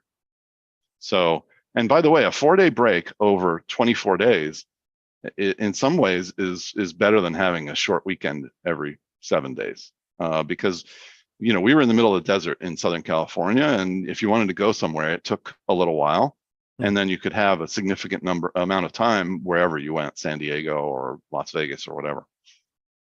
It was a demanding schedule. Being out in the field 14 days on and off was, but it was such a great training event and such a great opportunity to get to know and work with all the people in the unit. It was really I think it's a really nice way to do it. Getting back to the Sheridans, was it? Do you think they were chosen because of their high mobility and speed, or just because they were different from? They had them in stock and they were different from the M1s that were available. What were your thoughts on? Because they were if any of the M60s were still lying around, wouldn't have had the mobility of the Sheridans. Well, when I was an engineer platoon leader in the OPFOR, I was an OPFOR engineer platoon leader. I had a CEV, which was an old M60 with the big cannon on it and the block and tackle and all that stuff, and a bulldozer blade and you name it. So there were a few odds and ends in terms of vehicles out there. Oh, and I forgot one of the Viz mods was the ZSU 23-402 anti-aircraft. The big 4-barreled gun that we saw. Yeah, you see in they're Red all Dawn. exactly. They're all Sheridans underneath. Okay, I think you missed one of the reasons why they wanted to use the Sheridan. It's very cheap to maintain. The fact that the engine and transmission are the same as a lot of the buses, and in fact, a lot of our old mechanics who retired or left the Army for some reason did end up going to work for bus companies because they already knew that engine and transmission. Made it very cheap. That is a really interesting point, and I've never heard anyone say before that the Sheridan actually had a easy to maintain system. So that's good to know. A bus and engine and transmission. That is We always loved the Matilda for the same reason. Well, I don't want to say it was easy to maintain. We had a lot of trouble. You know, any tank is difficult to maintain, at least in my experience. But in terms of the cost to the Army of getting the parts and replacing things, it was very low. The other issue is the Sheridan is small, and so you can hang a lot of plastic on the outside and make it look like a real tank, sort of, and make it look like a bimp and all that stuff. So if they had tried to do that with an M60 or an M1, it would have looked ridiculous. Yeah, and of course the T-72 is, by the rest of the world's main battle tank standards, a very small tank. So you can't start with anything too large and get up to that. Yeah, I'm about 5'10". I think that's 170 centimeters. And I can't really fit in the T-72. I've tried. Strange, because the Chieftain fits in the driver's seat, and we've seen him. Not very well, though, Rob. I was in the commander's hatch. I didn't try the driver's seat. But yeah, I couldn't close the hatch. My head was too high up. So yeah, the Sheridans were really. You had to have a skilled driver, because I think you touched on it in your 551 episode. The flywheel tears. It's an aluminum flywheel, and it tears under enough stress. And many times Sheridans would just stop when they were trying to go up a hill because this flywheel was destroyed. Yeah, right. Because I mean, once a flywheel starts to tear, things are going to go bad very quickly. They're not going to improve. Well, no, once it starts, it's over. You know, it immediately deforms grossly and basically tears in half. So I've heard stories about the training area where the centre was. Things such as you have to brake for tortoises as they're wandering across the desert, and all sorts of people getting too heated in their M1s. Because they're not used to the heat and so forth, and passing out from heat stroke and so forth. Are all those stories true, or? Well, the desert tortoise was a huge issue when I was there, and the problem with the desert tortoise, well, one of the many problems is it looks exactly like a helmet sitting on the ground. You see it, you can see them, and there are things laying around in the desert from 50 years or more of exercises. And yeah, and the other thing about the desert tortoise is if you approach it or disturb it in any way, it does what's called dropping its water, and then it can very easily die of thirst in the coming days or weeks. So yeah, they're a real problem. However, military bases around the U.S. and maybe around the world, for all I know, have issues because they are such a congenial environment for various endangered species, where suburbs destroy all the habitat for these animals, but ranges, despite all the explosives and gunfire and so on, are actually pretty congenial for them. And these bases always end up in trouble because there's some endangered creature that only lives there. Well, in Australia, it's the kangaroos. So the military bases have nice, well-watered sports fields, and the kangaroos will come down and eat all the grass on there. And so they'll have huge populations of kangaroos on the base, and when they go jumping off onto civilian roads as people are driving past and get hit by it, and jump in front of a car and get hit, then the people then ring up the army base and say, your kangaroos hit my car, and I'm putting in an insurance claim against you because I can see the ball sitting on the rugby field or something like that. So yeah, it is a problem in Australia as well. One thing I forgot to mention about the Vismod that you might find interesting is that of course, the Sheridan gun tube is way too small to look like a T-72, right? So what they did was they stuck a length of sewer pipe on it. And then they found that the plastic would sag in such a way that the laser didn't make it out the front of the gun. And so they put on some, I don't know if it was due to the heat or not, but anyway, it's a very long piece of sewer pipe, and it's flexible. So they had this thing called a knee brace that they put on it, which is a length of angle iron with 2 steel rings on either end that they slip over the sewer pipe to keep it more or less rigid so that the laser would actually make it out of the end of the barrel. Have any sort of slang name the crews would call that device? Well, the knee brace. You know what? There was something, and I don't remember what it was. I have a vague memory of a salacious name for it, but I can't remember now. The other thing about the heat, it was, as OPFOR living there, it didn't really bother us that much. I remember one time it got up to, I think I carried a thermometer around with me. I think it got to 123, and that was, of course, not in the sun. And that was pretty crushing. We were kind of all just sitting around wondering when it was going to end. But the one thing that I remember very well was that the tank would stay cool during the day, generally, from the night. And then at night, the tank would be quite hot. So if you were fighting at night, you'd have trouble with the heat, but then it would be cool outside. So the tank is kind of out of phase with the temperature outside, and it almost makes for a comfortable environment. We did have a number of heat exhaustion cases. I would say heat stroke was rare, but heat exhaustion requiring rehydration would occur with some regularity, particularly when we were forced to participate in change of command ceremonies on the base, where we'd all stand there at attention for however long the general wanted to talk. And I remember the sound of, helmets and rifles hitting the ground at those a fair amount. Yeah, I've heard those plenty of times.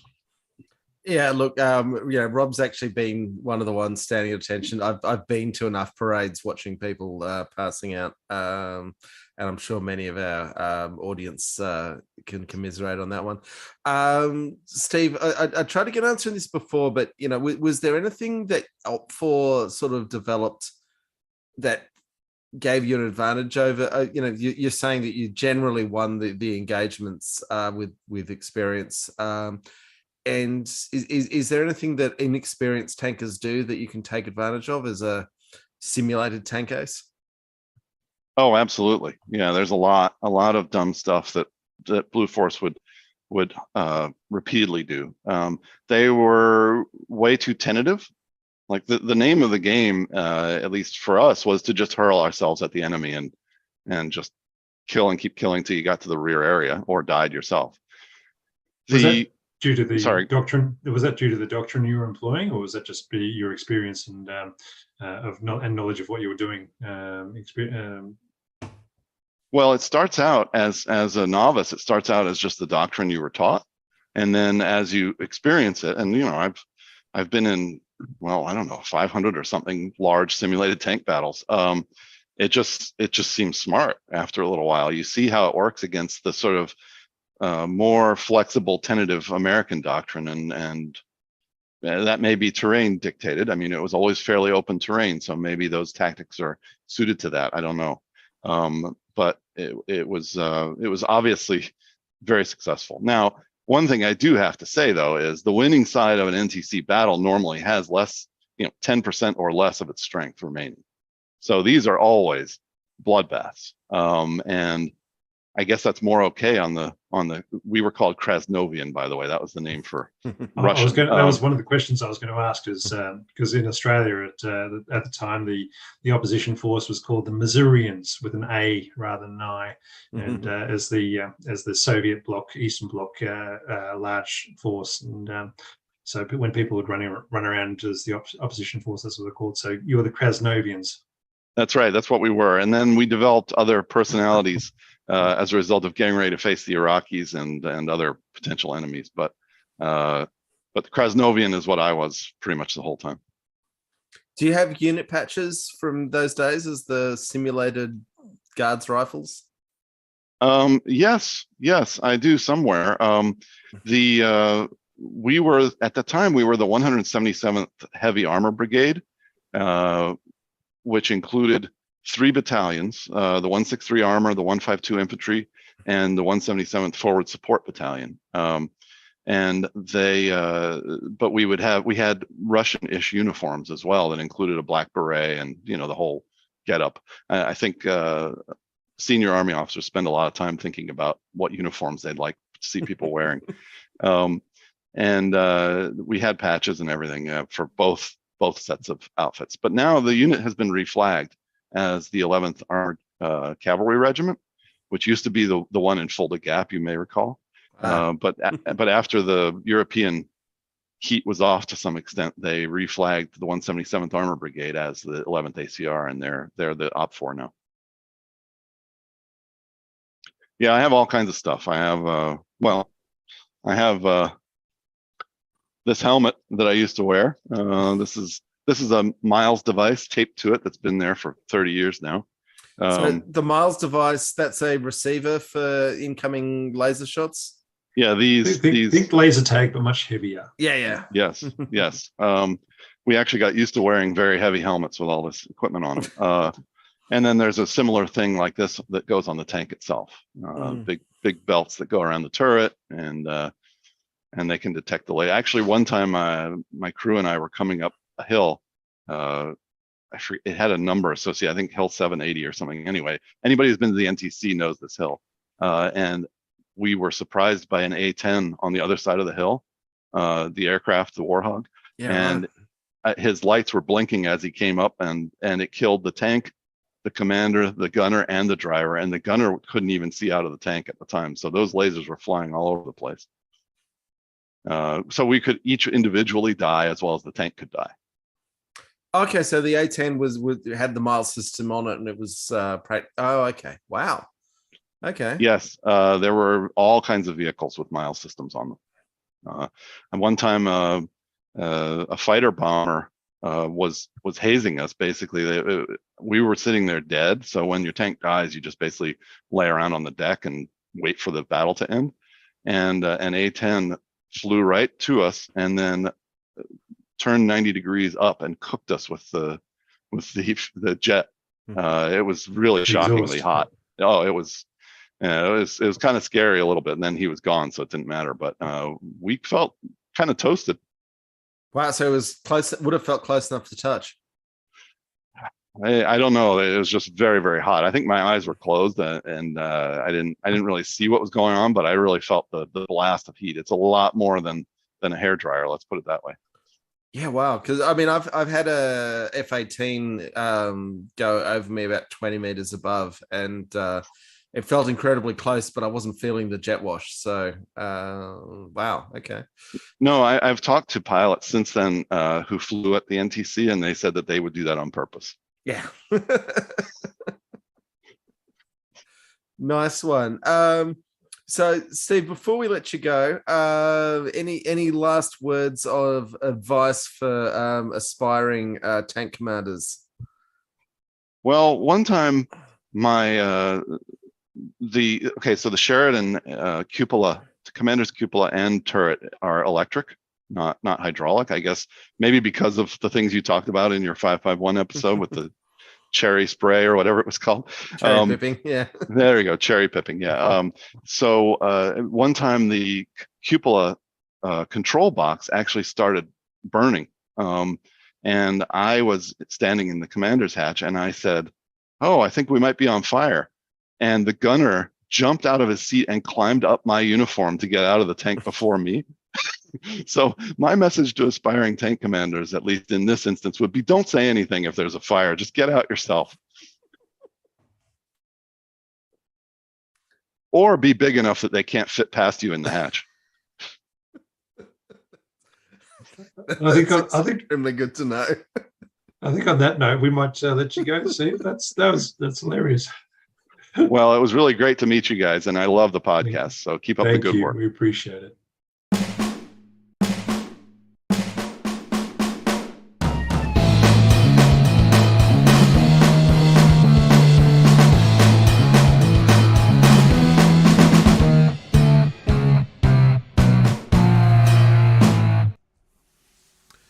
And we are back. Thank you, folks. Tank fans.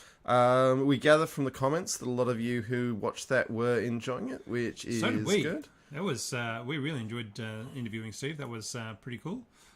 It was very interesting to be able to talk to somebody who, as I said, been up for just before Gulf War 1. That was Steve did email us after the show to say he had checked, and the current OPT4 uses modified M113s, which would be a little crap in terms of such a big boxy vehicle, but obviously very easy to maintain, lots of parts. There's good reasons. They can buy lots of parts from Australia because I think we're the only ones still operating them as a fighting force these days. We will get to that. Now, John. Yes. Beer review. All right. So, for those who don't know, Australia's famous beer is Foster's, and New Zealand's famous beer is Steinlager. But I could find none of those in Australia because, you know what? We don't actually drink that stuff. New Zealanders don't drink Steinlager that much either. No. We have a lot of other beers. Spates. They drink a lot of Spates. Tui. Drink a lot of Tui. Great. Lovely. They call them lagers, but they're all ales. But what we are drinking today is Bent Spoke Crankshaft, which has won many awards and was. It is Australia's favourite IPA, and I literally ran the campaigns to get it voted Australia's favourite IPA. Now, it's quite possible I brought this around before and we've drunk it before, but you know what? I was drunk and I can't remember. So we're doing the Australian Tank. It is an Australian beer. I do need to disclose, as you might have gathered, I have worked for the Bent Spoke Brewing Company. I spent 4 years, 2 years behind the bar, 2 years doing PR and marketing. And I own a Bent Spoke Traveller. I own many Bent Spoke Travellers. This one is engraved to give me free unlimited refills, so I take it down to the brewery and they fill it up for free. So just keep an eye out for that one because I'm disclosing in terms of the review that I have a past and current relationship with the Bent Spoke Brewing Company. I do enjoy the crankshaft. One thing that I view as a absolute key difference between Bent Spoke and almost every other brewery you will ever encounter is that the owner, Richard Watkins, is actually a brewer and is still most involved in the day-to-day operations of brewing in the brewery. And that does give it a focus that you do not get in pretty much any other brewery on the actual quality of the beer. And yeah, I mean, Richard drinks a lot of his own product as well, but all in the interests of quality control and the fact he really enjoys it. And to give it, because I have this knowledge and I can share it, it's very interesting having worked very closely with Richard. There are times like when we had a gas leak in the brewery and he could smell the gas leak 20 meters further away from the leak than I could. His senses are unbelievably defined and refined. And that goes into how he perceives the beer and the ingredients and how he makes the beer, and there is a reason why Bent Spoke is does extremely well both in judged beer competitions, World Beer Cups and International Beer Awards, and in user voted polls. Now, unfortunately for the international audience, you do not get a lot of Bent Spoke exported. But if you do, give it a try. The brewing process is reasonably pedestrian. They do some very interesting things in the dry hopping process that are very innovative. But the finished product is, in this case, Crankshaft is a beautiful West Coast style IPA. It's an orangey color. It has a nice tight head. Look, it's lacing quite well. Rob, tell us what you think about the taste. It's one of my go-to beers. It's a strong one. It's a strong. I was about to say it's a strong one. So you don't want more than 2 type thing. It's 1.7. 1.7 standard drinks with a 6.5. Yeah, something like that. I should know. No, only 5.8 on the only 5.8. So only 5.8. Yeah, but look, I'll share my. I didn't realise this until a little while ago. My connection with Bent Spoke is Tracy. She's the sister of one of my childhood friends, and they lived up the road from me. There you go. Tracy Migraine? Yeah. Oh, right. Yeah, Okay. no, they lived up like 10 houses up, and myself and her brother, played together in primary school for many hours of handball in the front garden and on the front driveway type thing. So it was just one of those things. Oh, yeah, there you go. Now, we've been running the poll on what people think of the Sentinel. Ooh, and the numbers are still changing. So we got a 13th vote, certainly. No one thinks it was a terrible tank, which there are lots of people who would think it's a terrible tank, but no one who's watching this. So there we go. A lot of people, the current leading option at 54% is that it was both a terrible tank and a good effort. It was a good effort. And that would be kind of where I would fall back. By the time it was actually possibly entering service in 1942, the world was full of immensely better tanks. It was also full of immensely worse tanks as well. Yeah, well, so, I mean, there were plenty of British tanks coming out in 1942 that were absolutely atrocious. And, I mean... What, 42? Yeah. Covenanter was in the past by then, and they weren't making Crusaders anymore, thank God.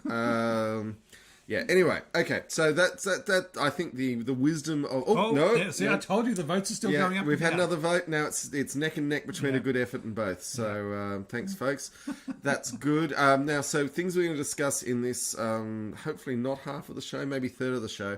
But we do have another beer to do for New Zealand, because we don't want to forget our Anzac brethren. All right, so this is the Australian beer, which is the Crankshaft. As I said, I couldn't get Foster's because we don't actually drink Foster's here in Australia. I did see it about 6 months ago, and I said, I should buy some of that because we'll never see it again. And I was right, because I don't think we've actually drunk Foster's in Australia since 2001. I think we found a case. We've mentioned this before. I think a few years ago I found some giant Foster's cans and bought them just for the sheer irony value. But it's a bit like Americans drinking PBRs. In that we have drunk PBRs here. Yeah. When Andy was here in 2003. Yeah. He made us drink PBRs. And we go, this is fun. I mean, it's just macro lager. It's all the same. But not Ben Spoke's Crankshaft. This is an original and different. Actually, we're drinking this out of our Ben Spoke glasses. So there you go. I'm glad you noticed that. So, there you go. Cluster 8 though. That's a cluster 8 glass. What do you got? That's cluster 8 glass. Which is a different type of. That's an 8% beer. We're not. One day. It's put in cans very rarely. Cornelius is threatening us with martinis if we get him on. Yeah, he's done himself a disservice there. You might get an interview rather than Yeah. Okay, let us talk about things that are otherwise happening in the world. So as you can see in the slides we've got going, Laserpig has had views about the T14, and I mean, it was an amusing episode. Let's talk about that now. We will talk about Ukraine. We'll talk about the Australian Strategic Defence Review because it came out yesterday. And it's all exciting stuff. I wouldn't say exciting, but it's big. It's exciting, John. Okay, so Laserpig and the T14. So a week after we did our T14 episode, Laserpig came out with an enormous spray hating on Russians, and this is part of my biggest problems with it, is that it was literally racial vilification in terms of he just wants to hate on Russians in a way that isn't fair. And I think anyone who's an English language native speaker would not want to be tarred by the deeds of our ancestors, or even our governments, or even what our societies do. Now, I think this is a point I should need to interject and say sorry to Slovenia for my total misrepresentation of you in the last episode. The Slovenians were happy to get mentioned. They just weren't happy about what you said about them. And the hypocrisy and the irony of me talking about, their flag, when I was saying, hang on a second, what's on our flag, John? This great big British thing. So, I have absolutely no idea. I must admit, I'm going to blame the 6 beers that we'd had during the episode and my bad thoughts about it. But, absolutely nothing wrong with the Slovenians, their relationship with anybody else in the world and anything else. It was just me being a bit of an idiot. So, apologies to you. Okay. Have my heartfelt and unreserved apologies. Thankfully for the podcast as a whole, I stood up for the honour of Slovenia. it was just the hypocrisy and the irony that got me later when I actually had a moment to think about it. It's like, yeah, me here, sitting here with a great big Union Jack on the Australian flag. What have I got to say? Nothing. Absolutely nothing. I have nothing that I can throw any tar at any other country because of that. Yeah, so there's a bunch of otherwise sensible people who, particularly British people, who are just wanting to hate on Russians in general. I'm not going to try and defend Putin. Hell no. But, just trying to hate on Russians in general. And I think it's partly a diversionary tactic against the horrible things that British people have done throughout the centuries. But unless you're Irish, pretty much if you're a native English speaker, you do not want to be personally judged on things that your government and society have done historically, because it ain't good. Everyone's done bad things. So, yeah, that was a very bad start to that video. And then we're literally getting questions, people saying, I'd heard the T-14 uses the same engine as the Tiger II.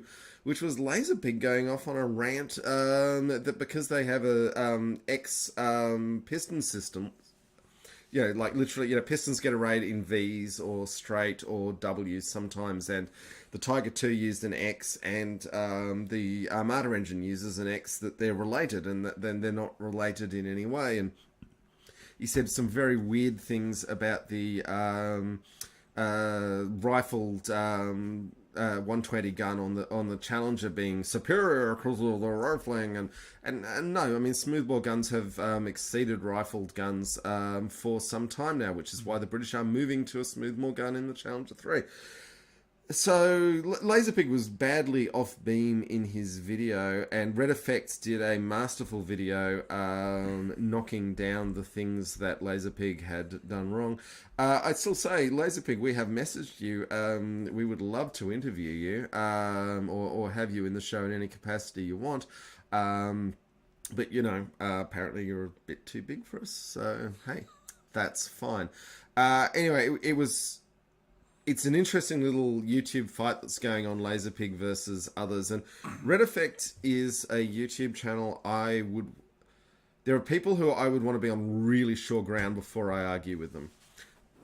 And the Chieftain's one of them. Like, I do have points that I disagree with the Chieftain on, but I really research them heavily before I have such views. And Red Effect is another one where if he's saying something I disagree with, I will go and check some sources. He can read stuff in languages we have no idea about and aren't translated. Yeah. And that makes a big difference in whether or not you're getting it from first source or somebody else's thoughts on what might have actually been written there. Mm. Yeah. And for Philippine Dreams, no, I'm not tanked. I'm totally tanked. Totally tanked. It's in the name of the podcast. Was it Glenn saying, you're drinking too much beer? It's like, do you know what this podcast is about?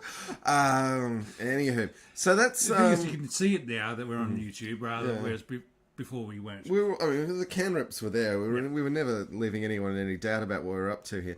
Okay, but... Okay, we'll Tasman, you make a good point, but we will keep going. So, yes, go on. Are you finished with...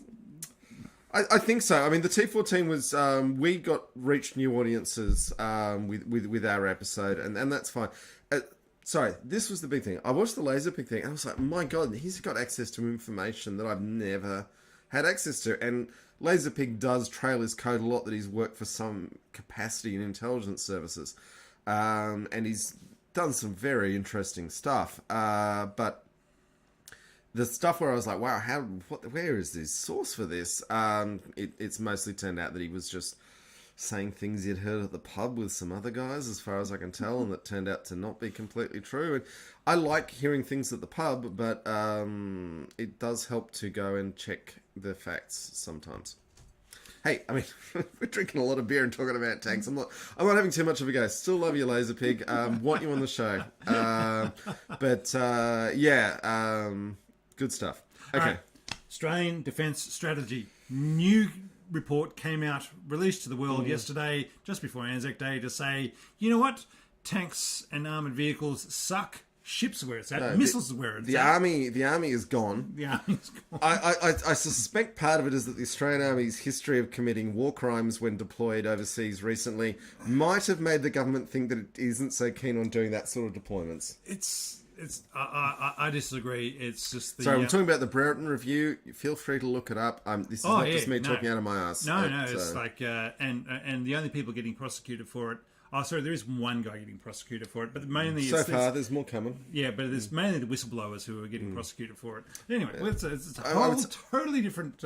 I would say persecuted more than prosecuted, but yeah, prosecuted. No, yeah, they're being prosecuted as well, but they're being persecuted politically. You know, David McBride and Witness K. People who have actually tried to do legitimate whistleblowing and use the legitimate systems are being crushed by the Australian government through the legal system in ways that are deeply disturbing. Hugely. And here in the ACT is where they're all getting prosecuted as well. So in our just around the corner from us. But what we're talking about is the... now, here's the Defence Review, which is on the screen right now, and you will see Bugs Bunny at the top of the missed it. Of the graphic. Oh, it'll come back. There's only 3 of them in this one. We're talking about... So, the previous interviews we've done talked about the new infantry fighting vehicle for... Al Palazzo, the single most consumed piece of content we've ever produced is our interview with Dr. Albert Palazzo about Australia's infantry fighting vehicle project. At the time, we were talking about whether it's going to be 450 or 380 tanks for infantry fighting vehicles for Australia. We're now down to 129. Yeah, we're 129. It's a battalion. Yep, it's one battalion of mechanised infantry, and that's all we're going to get and everybody else can stick with the M113s, which are around from 1960. Yeah, the M113 is not a viable vehicle on a modern battlefield. It will get people killed. Yeah, it's not a viable infantry fighting vehicle. It is. Well, it was never an IFV. It was always an APC, but it remains a useful tractor that is weighed down by armour that is fundamentally useless at this point. You'd be better off pulling the armour off and just using it as a universal carrier. There we go, universal carriers. They're back, baby. Also the as Alexander Hodges pointed out, we've halved the purchase of the K9 self-propelled howitzers. Yeah, so we've gone from Australia has had the Urabi self-propelled gun, which was based on the M3. Jeez, going back in the past there. I know. But it's the one self-propelled gun we've actually had. Which was the 25-pounder. Which was 25 pounders. Mounted in the M3. And that was the only self-propelled gun Australia's ever used. Now, we've now gone to the Korean Redback? Huntsman. Can't remember. So the Huntsman is the K9, which is the self-propelled artillery. And the Redback, which, as Tasman is asking, we have not decided which IFV we're not buying very many of. No, that choice is still not going to be I would say at this point, why have 2 fleets of small fleets of vehicles? Why not just go Boxer for the whole lot? But we're not. Anyway, the point being is that we've gone from 2 battalions of the self-propelled guns to regiments, because they're artillery, to 1. So that's all. We've got what we've got, and that's going to be it. And so there's not going to be any more of those. Yeah. But basically, as a result of this review, all projects that aren't buying nuclear submarines are on hold. Who would have thought committing $368 billion for the next 50 years would mean you have to cut back spending on other things? But also, here's the good news. We've hired an American admiral to do an urgent review of Australia's surface fleet, as in the Navy's surface fleet. And he's going to do a 3-month review and tell us what sort of Navy the Americans want. So Australia, as a vassal state of the United States, is alive and well, and at a point in history where we might want to be disengaging and doing our own thing, we are doing the opposite. We have no choice but in order to... Now, we do need to get through these. So when we get to our New Zealand beers, John. Yes. Okay. But yes, we cannot go from... the balance of trade needs to be maintained in order to ensure that our vassalage is. I thought you've got to pay tribute. We have to pay tribute. I mean, the feudal system was finally gotten rid of from the Western world in 2006 when the Isle of Guernsey got rid of their rules in order to be able to join the EU.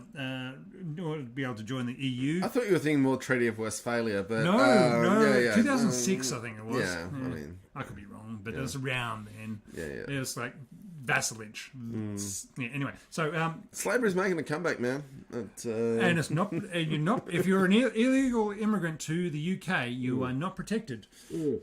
From which really seems like a law written by sweatshop owners, but yeah. Sorry, we're getting a little away from tanks. Yeah. Okay, so what have we done? Laserpig is wrong. Australian Defence Review, we are slashing but our we're buying missiles. Vehicles. Buying missiles that can be fired from shore to ship. Yeah, and at some point someone is going to have to sort out the targeting solution for all this, because it's all very well to look at Ukraine. Here we go, come back to tanks a bit. It's all very well to look at Ukraine and say, oh, the HIMARS are fantastic. Yeah, so we're buying lots of those. Save myself from some bad language there. HIMARS are fantastic. HIMARS are fantastic in Ukraine because American intelligence is feeding the Ukrainians the targeting solutions that they need to fire the things. And at this point, we are committing so heavily to being a vassal state of the US, I guess we can assume that whenever we're trying to fire anything, the Americans will give us the targeting data. But, if you're trying to pretend to be an independent nation, this is not entirely adequate. No. Oh, yeah. And the other one that we're going to do is we're going to cut back on the usage of the military for disaster relief, which during a climate change emergency where the country gets getting flooded or burnt down, catching on fire, every other year, we've gutted the ability for the state governments to and or local communities to have preparedness and resilience for those things. The military is the only option for people, a committed workforce with great big trucks to come in and clear away the debris of fires and or floods. They're saying, we can't do that anymore.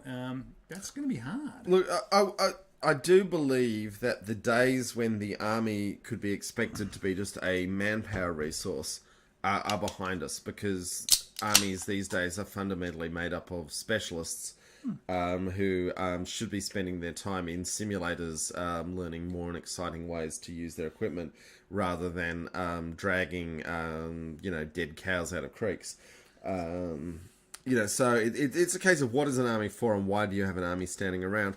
But if you've gutted everything else, all the other emergency services and resiliency to flooding and fires that your state governments had, then they're the last thing you've actually got. Yeah, look, if I was king of the world, I would actually have a civil defence force as a branch of the Australian Defence Force. And then it could spend 6 weeks a year like a reservist doing warfighting training, and the rest of the year going off dragging cows out of creeks and putting tarps on roofs and building bridges and doing things to deal with bad things that happen. So, but no one's listening to me, and that's fine. But in terms of a defence review, I mean, I did like that they've really gone for impactful projection as a buzzword. That. Oh, really? I did not see that. Yeah, because it's like lethality, mobility, protection, impact. So that's a new buzzword. That's exciting. And the other one that is a real key theme of it, because I did actually read all 110 pages yesterday, is doctrine of denial is an absolute buzzword, which is about you have your nuclear submarines, because submarines do sea denial. That's kind of the only thing they do. And just buying a lot of missiles, and hopefully we're going to build a lot of missiles. We haven't done very well with that. That's the other thing. We've been talking about doing it for a few years now. We haven't actually But becoming an arms manufacturer, that's something Australia hasn't really done before. So, and the thing is, if we're going to become an arms manufacturer, the only way to afford to be able to be an arms manufacturer is to be able to sell those arms to other countries. And you know what? I don't think the Australian public is really in the idea of selling weapons of destruction to other countries to use. We're happy for it to be built for Australia, but that doesn't make economical sense if you're only building them for Australia. You want to be able to sell them if you actually want to get anything from them. And, well, that will be an interesting discussion when the time comes, when they say, you know what, we're going to build these missiles that can go 150 kilometres, and we're going to start selling them to our good friends in Saudi Arabia. But, this is where we get to the key point that politicians don't like to think about, let alone talk about, with industrial capacity. Can we assemble missiles in Australia? Sure, we can assemble F-18s in Australia. Can we actually make a significant number of the components? No. Hell no. Are we actually going to invest in building up the industrial base, and which involves, fundamentally, at the moment, every manufacturing in the world involves buying a robot from Germany and buying feedstock from somewhere else, and then putting the two in a room together and walking away. And, you know, I mean, I've done 3D printing. I'm not saying my little 3D printing is industrial production, but it's a case of I buy my robot for my 3D printer, I buy my feedstock from China, and I put the two together, and then I can make a little design and it makes it. But I personally am not making much. And can Australia buy a rocket engine and buy a computer chip from Taiwan and buy the software from someone else and then bolt the sheet metal together around that? Yeah, we absolutely can. But it's all meaningless, because if world trade breaks down, we can't make a damn thing. And let's take it back to the Sentinel. We literally hit a point trying to make a tank in World War II, 70 plus years ago, where we were pulling lathes out of garbage dumps, literally pulling lathes out of garbage dumps to try and make a cannon, and just buying unneeded, American-made petrol engines out of car yards. That was 70 years ago, and we have not improved our industrial manufacturing base. Taiwan makes the chips, China makes the chemicals. We dig the iron ore and the coal out of the ground and send it over there and to make money. But making missiles, yeah, we can assemble some missiles, fine.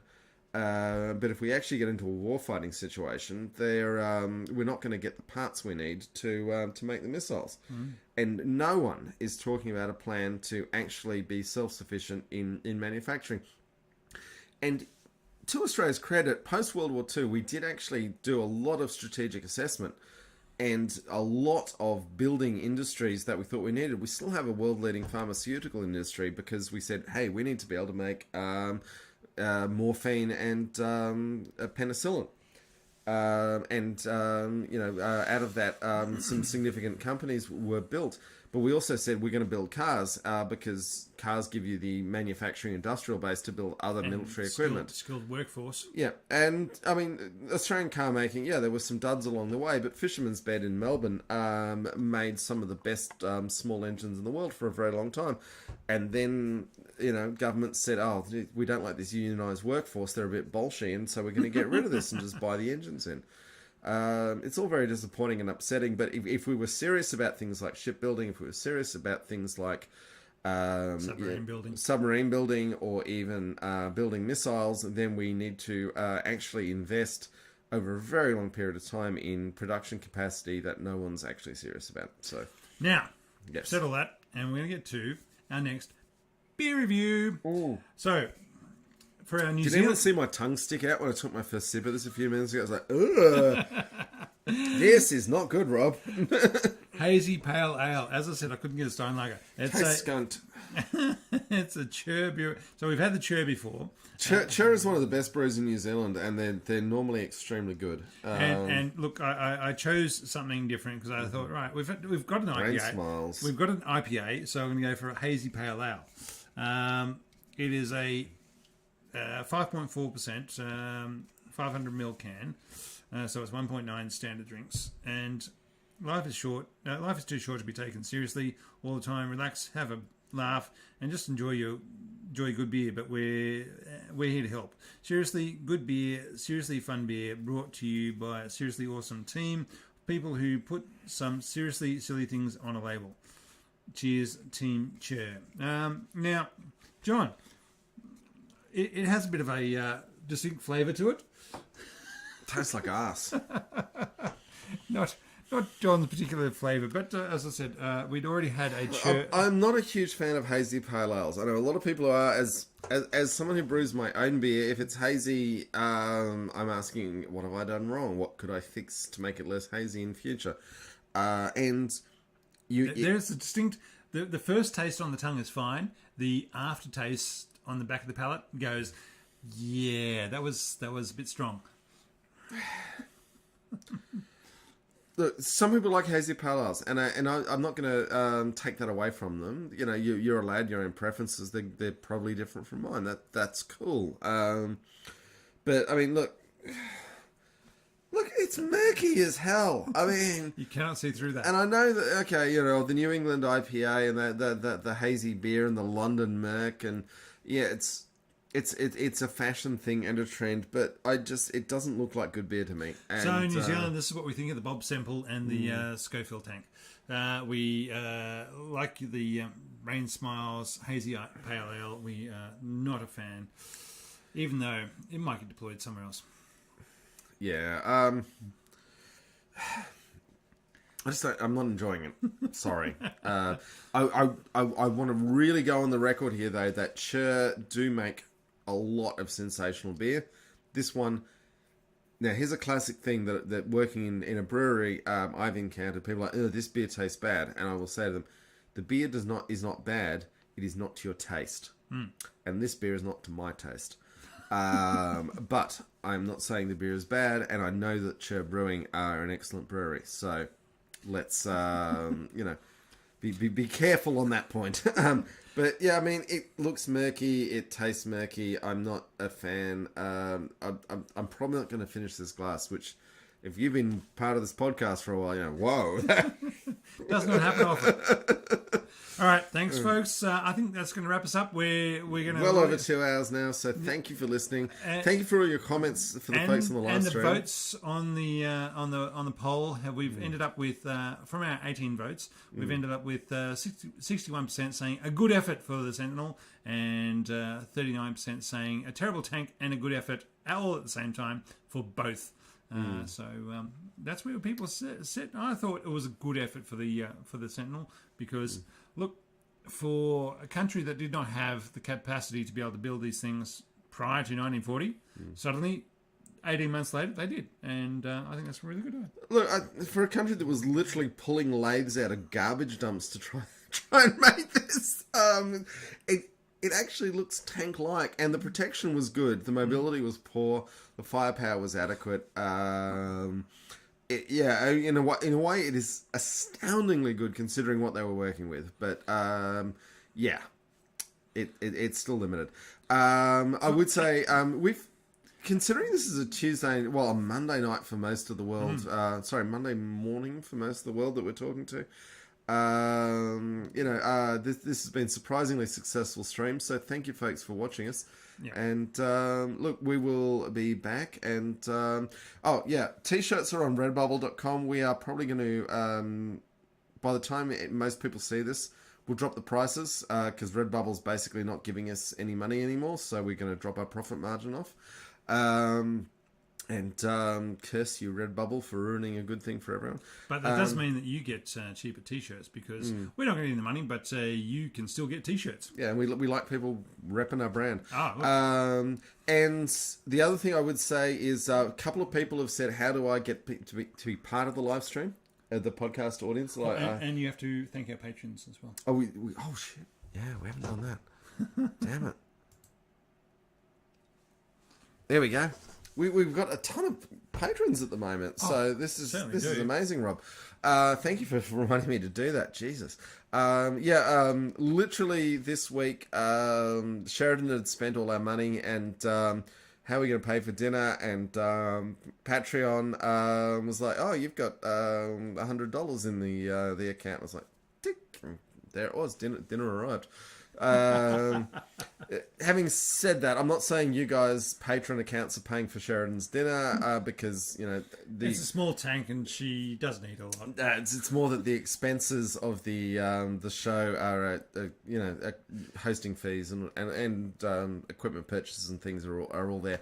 And so yes, thank you enormously to our patrons. You're the wind beneath our wings. So sign up on Patreon if you enjoy what we do, because then we can do more of it and you can buy John better beer and think of doing more interesting things.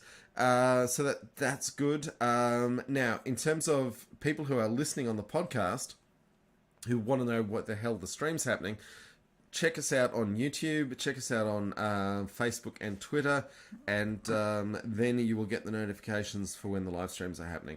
So that's a thing that you can be part of. Now, for those who can't see their patrons going across, let's call out our the top level tier, Artificer. Yeah, Artificer. Yes. So we have 4 now. So Chris Pezzett, Cornelius Weber, Per Sikora, and Stamps are in the top tier. And we have the apprentice level tier, which we're not going to try and read out all of them, but we appreciate you all enormously, and you're scrolling on the screen. Jack, just joining us. There you go. Good work, mate. We love you. Vikram, you appear to be subscribed twice as an apprentice, so just check you're not getting charged twice. And Vikram's responsible for us even being on Patreon, so thank you, mate. We really do. It was a good suggestion. It was a good nudge. He couldn't get the t-shirt, so he said, well, the Redbubble shipping fees were outrageous. So gets us back to Redbubble hate. Anyway, thank you all very much. This was our Anzac Day special episode for the Sentinel tank. It's gone better than I expected, so yes. All right, and the poll. No, we've talked about the poll. So, sorry. Thank you all, and take care, and look after yourselves, and we'll see you